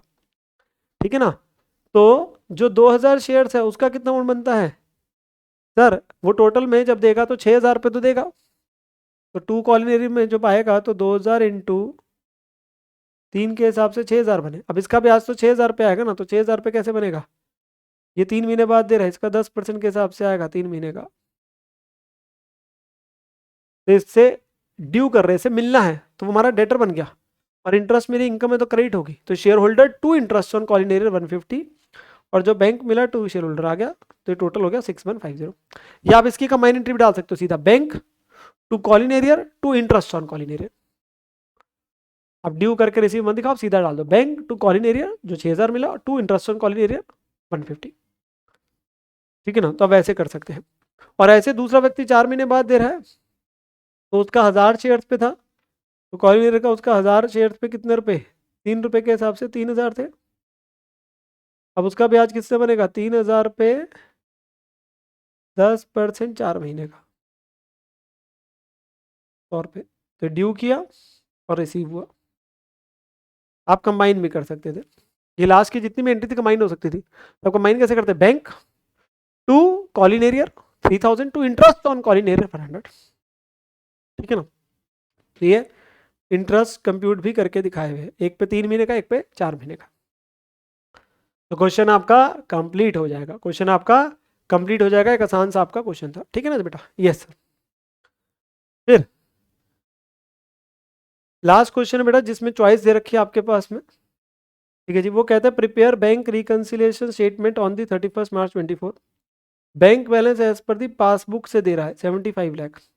तो starting point is bank balance as per passbook. अब कई बार बच्चा सोचता है सर 31 मार्च है कि हम यहाँ एडजस्टेड कैश बुक वाला कर सकते हैं, आंसर इज नो। क्योंकि वो तब हो सकता था, मतलब ईयर एंड है वैसे भी, वो हम तो तभी बोलते हैं जब क्वेश्चन कहता है, वरना आप वो भी तभी कर सकते हो जब क्लोजिंग है और साथ में balance as per cash book होता है। ठीक है ना, स्टार्टिंग पॉइंट, तो ही तो आप एडजस्टेड कैश बुक बना पाओगे। तो इसमें तो आपकी बीआरएसी बननी है, वो हम वैसे भी तभी बोलते हैं जब आपको क्वेश्चन बोले एडजस्टेड कैश बुक के बारे में, तो अब नॉर्मल बीआरएसी रखो वरना। तो पासबुक का दिया हुआ 75 लाख बेटा starting point. Bank balance as per passbook है 75 लाख। ठीक है ना। फिर अब पासबुक के एंगल से देखना है, उसमें प्लस माइनस करना है, जो भी चीजें करनी होगी कैश बुक तक पहुंचने के लिए। ठीक है ना, तो वो हमें ध्यान देना। Bill discounted dishonoured not recorded in the cash book. तो बिल डिस्काउंट करने की जो था उसको डिसऑनर हो गया, तो डिसऑनर होने से क्या हो गया, पासबुक का बैलेंस कम हो गया। बिल डिस्काउंट किया था, डिसऑनर हुआ, तो बैंक वालों ने पैसे काट लिए, तो पासबुक का बैलेंस कम हो गया। ये पासबुक है तो ये कम हो गई, पासबुक को क्या करोगे, बढ़ा दोगे। तो 3750 से बढ़ा देंगे, क्योंकि स्टार्टिंग पॉइंट पासबुक है ना। तो ऐड वाले में आ रहे हैं ये, discounted not recorded in cash book 3750। ठीक है। फिर अगला पॉइंट हम अपने पास में देखते हैं। तो ये वाला पॉइंट आपके पास आ रहा था बिल डिस्काउंटेड डिसऑनर का। चेक मिला था बेटा enter twice in the cash book 75,000, तो एक बार तो सही है, तो कैश बुक आपने ज़्यादा दिखा दी, बढ़ गई कैश बुक, तो पासबुक को भी क्या करेंगे, बढ़ा देंगे। पासबुक को भी क्या करेंगे, बढ़ा देंगे, तो ऐड हो जाएगा 75,000। आपके पास में check received enter twice in the cash book 75,000, क्योंकि कैश बुक ज़्यादा दिख रही है तो पासबुक को बढ़ा दोगे। ठीक है ना। फिर इसके बाद जो अगला पॉइंट आ रहा है बेटा आपके पास में, आसान आसान से पॉइंट से ज़्यादा डिफिकल्ट नहीं है। बैंक चार्जेस 2 बार डले कैश बुक में, तो बैंक चार्जेस एक बार तो सही डले, दूसरी बार डलने से क्या हो गया, कैश बुक कम हो गई। खर्चा है, खर्चा ज़्यादा डालने से कैश बुक कम हो गई, तो कैश बुक कम हो गई तो पासबुक भी क्या करेंगे, कम कर देंगे। तो 15,000 आपके पास क्या करेंगे, पासबुक में कम कर देंगे, तो ये लेस हो जाएगा 15, ये लेस वाले में आ रहा है। आप इंडिविजुअली भी लिख सकते हो बेटा, ऐसा नहीं कि आपको कैटेगराइज करना होता है, ऐड वाले सारे लेस वाले ऐसे, आप एक एक करके लिखते जाओ, ऐड लेस करते जाओ। ठीक है ना। फिर अगला पॉइंट देखते हैं, इंश्योरेंस प्रीमियम पे करा directly by bank under standing instruction 450। तो इंश्योरेंस प्रीमियम पे करने से क्या हुआ सर, पासबुक का बैलेंस कम हो गया, तो पासबुक को क्या कर देंगे, बढ़ा देंगे, कम हो गया तो बढ़ा देंगे। ठीक है ना, तो 450 से ऐड कर देंगे। ठीक है जी, यस सर। फिर आसान आसान से बेटा पॉइंट चल रहा है, कोई भी कॉम्प्लिकेटेड बात ही नहीं है यहाँ पे, किसी भी पॉइंट में मैं ये नहीं बोलूंगा कॉम्प्लिकेटेड बहुत ज़्यादा है। Check issued but not presented, इसके बिना तो क्वेश्चन ही नहीं आता ना। चेक इशू किया बट प्रेजेंट ही नहीं हुआ, तो कैश बुक तो कम हो चुकी है, तो पासबुक भी क्या करेंगे, कम कर देंगे। दो चीज़ें तो रहती है timing difference, issued but not presented, deposit but not clear. तो यहाँ पे इशूड बट नॉट प्रेजेंटेड से क्या हो गया, कैश बुक का बैलेंस कम हो गया, तो पासबुक का भी क्या कर देंगे, कम कर देंगे 750। ठीक है ना। फिर अगला पॉइंट देख लेते बेटा, आसान आसान से पॉइंट चल रहे हैं हमारे यहाँ पर, में कोई कॉम्प्लिकेटेड ऐसा अभी तक आया नहीं है कि जो ज़्यादा सोचने वाला पॉइंट हो। कहते चेक मिला पर बैंक को भेजा ही नहीं। ओ माय गॉड, चेक मिला बैंक को भेजा नहीं, चेक मिलने की वजह से आपने अगर एंट्री डाल दी है तो कैशबुक का बैलेंस तो ज़्यादा हो गया ना, बैंक में तो भेजा ही नहीं, तो कहाँ से क्रेडिट हो जाएगा। तो कैशबुक ज़्यादा दिख रही है, तो पासबुक को भी क्या करेंगे, बढ़ा देंगे। तो पासबुक को भी क्या करेंगे, बढ़ा देंगे 84 लाख से। ठीक है। फिर आपके पास में जो अगला पॉइंट आ रहा है उस पर चलते हैं हम लोग अपने पास में। ठीक है ना। Easy points, very straight forward points. Cheque deposit किया पर अभी तक एंट्री पास नहीं करी कैश बुक में, ध्यान से सोचना। ये डिपॉजिट पर नॉट क्लियर नहीं है, उल्टा है। डिपॉजिट करा तो पासबुक बढ़ गई, पासबुक बढ़ गई क्योंकि एंट्री कैश बुक में नहीं डाली, तो पासबुक ज्यादा दिख रही है, तो पासबुक को क्या करो, कम करो भैया। ये डिपॉजिट बट नॉट क्लियर नहीं है, ये बैंक में पैसा डिपॉजिट हो गया, हम ही ने एंट्री नहीं डाली, तो पासबुक ज्यादा दिख रही है, तो हम क्या कर देंगे, पासबुक को कम कर देंगे। तो 3750 से कम कर देंगे। Cheque deposit into bank but not recorded in cash book, minus वाले में आ रहा है। और फिर आपके पास में जो है इसके बाद जो बचा हमारे पास में एक पॉइंट बचा बेटा, which will be easy also. ठीक है ना, वो थोड़ा सा हम ध्यान से अपने समझेंगे। Credit side of the bank column cast short. बेटा हमारी कैश बुक की दो साइड होती है, रिसीट और पेमेंट। ये डेबिट होती है, क्रेडिट होती है। अगर ये साइड बढ़ाओगे तो जो बैलेंस होता है कैश बुक का बैलेंस वो बढ़ जाता है। रिसीट बढ़ाओगे तो बढ़ेगा, कम करोगे तो कम होगा। बट पेमेंट साइड में उल्टा है, पेमेंट अगर बढ़ाओगे तो बैलेंस क्या होगा, कम होगा। पेमेंट ज़्यादा डालोगे तो बैलेंस कम होगा, और पेमेंट अगर कम करोगे तो बैलेंस बढ़ जाएगा। तो वहाँ क्रेडिट साइड मतलब पेमेंट साइड, शॉर्ट मतलब कम, वहाँ पे कम लगाई वैल्यू, तो कम डली वैल्यू, टोटलिंग कम करी तो उससे बैलेंस बढ़ गया। पेमेंट साइड में वैल्यू कम करी तो बैलेंस बढ़ गया। कैश बुक बढ़ गई है, कैश बुक बढ़ गई है तो क्या करेंगे, आपके पास में पासबुक को भी बढ़ा देंगे, पासबुक को भी बढ़ा देंगे 15,000 से। ठीक है ना। तो आपके पास में क्रेडिट साइड और बैंक कॉलम का शॉर्ट 15,000। इसे आप चाहे कैश बुक के एंगल से देखो चाहे पासबुक के एंगल से देखो, इफेक्ट सेम आता है। कैश बुक के एंगल समझना, इट बिकम्स इजी।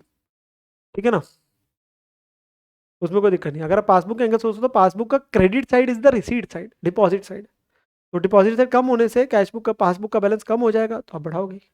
पर हमारे लिए क्या होता है कि वो bank column means obviously of the cash book, तो वो आपके पास कैश बुक की बात करता है। वैसे मैं कह रहा हूँ पासबुक में होता है तो भी सेम फैक्ट ही आता है, उससे कोई फर्क नहीं पड़ता। एंड कैश बुक वाला अंडरस्टैंडिंग आसान है। तो रिसीट साइड जो होती है, डेबिट साइड जो होती है वो बढ़ने से डायरेक्ट रिलेशन है। पेमेंट साइड क्रेडिट साइड से रिवर्स रिलेशन है। ज़्यादा डालोगे तो बैलेंस कम होगा, कम डालोगे तो बढ़ेगा। तो कम करा, क्रेडिट साइड शॉर्ट है, तो आपके पास में कैश बुक का बैलेंस बढ़ गया, तो अब इसको भी क्या करेंगे, बढ़ा देंगे। तो बाकी आपका लास्ट में आ जाएगा बैलेंस एज पर दी कैश, बैलेंस एज पर दी कैश बुक बेटा।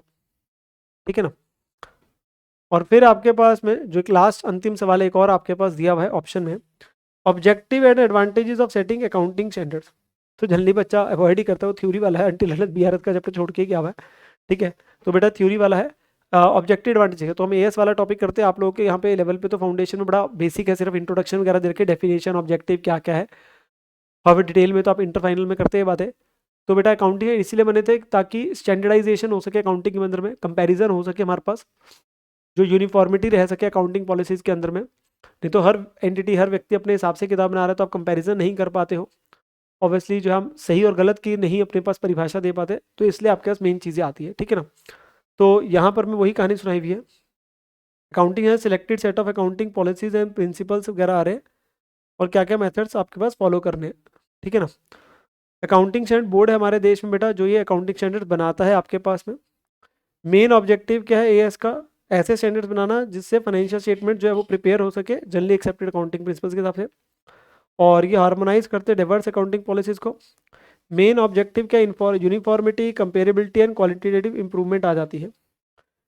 रिडक्शन इन वेरिएशन, ऑब्वियसली जो अलग अलग चीज़ को करने के अलग अलग ऑप्शन है वो कम हो जाएंगे, ऑल्टरनेटिव जो है। Disclosure that is even beyond required by law, काफ़ी सारे डिस्क्लोजर देते हैं हमारे एएस जो है, और कंपैरिजन हो पाता है। तो जनरल बातें लिखी गई है, मैं नहीं बोलूँगा आपको प्योर रट्टा लगाना है, आपको अपनी लैंग्वेज आपको पता होनी चाहिए। जो हमने वहाँ चैप्टर मैंने 1 या 2 पेज ही दे रखे हैं, उसकी सारी समरी जो आपको करके दे रखी है चैप्टर के अंदर में, which becomes easier for you. हाँ, रैंडम चांस है, मतलब रेयर है कि क्वेश्चन आपका आ जाए। यहाँ तो फिर भी मैं बोलूँगा अगर आ रहा है तो बच्चा प्रैक्टिकल को प्रेफर करता है, बट अगर पहले क्वेश्चन में आ गया कंपल्सरी में, फिर तो लिखना ही पड़ेगा ना, तो इसलिए छोड़ के ना जाए, छोड़ के ना जाए, पढ़ ले जरूर, ठीक है ना। तो विद दिस आपका ये मॉक टेस्ट पेपर बेटा आपका पूरे का पूरा डिस्कस हो जाता है in a span of 1 hour 30 minutes almost. आप लोग अपने अच्छे तरीके से तैयारी करते रहिए, मेरी बेस्ट ब्लेसिंग्स आप लोगों के साथ में है, और आप लोगों के लिए जो भी रेलिवेंट वीडियोस कंटेंट है वो मैं आप लोगों के लिए जरूर लेके आता रहूँगा यहीं पर इसी चैनल पे। एंड आप बच्चे बस अपने ऊपर विश्वास रखें, अपनी तैयारी में किसी प्रकार से कोई भी कमी ना रखें। जो भी आप लोगों के लिए मैराथन वीडियोस है, आरटी वीडियोस है, पीवाई की वीडियोस है, सब एक ही प्लेलिस्ट के अंदर में गिवन है, उसका लिंक नीचे गिवन है, तो आप उसका फायदा उठा सकते हैं फॉर योर प्रिपरेशन, ठीक है ना। टेक केयर मेरे प्यारे बच्चों, love you, bye bye, have a great time, bye bye बेटा, बाय बाय।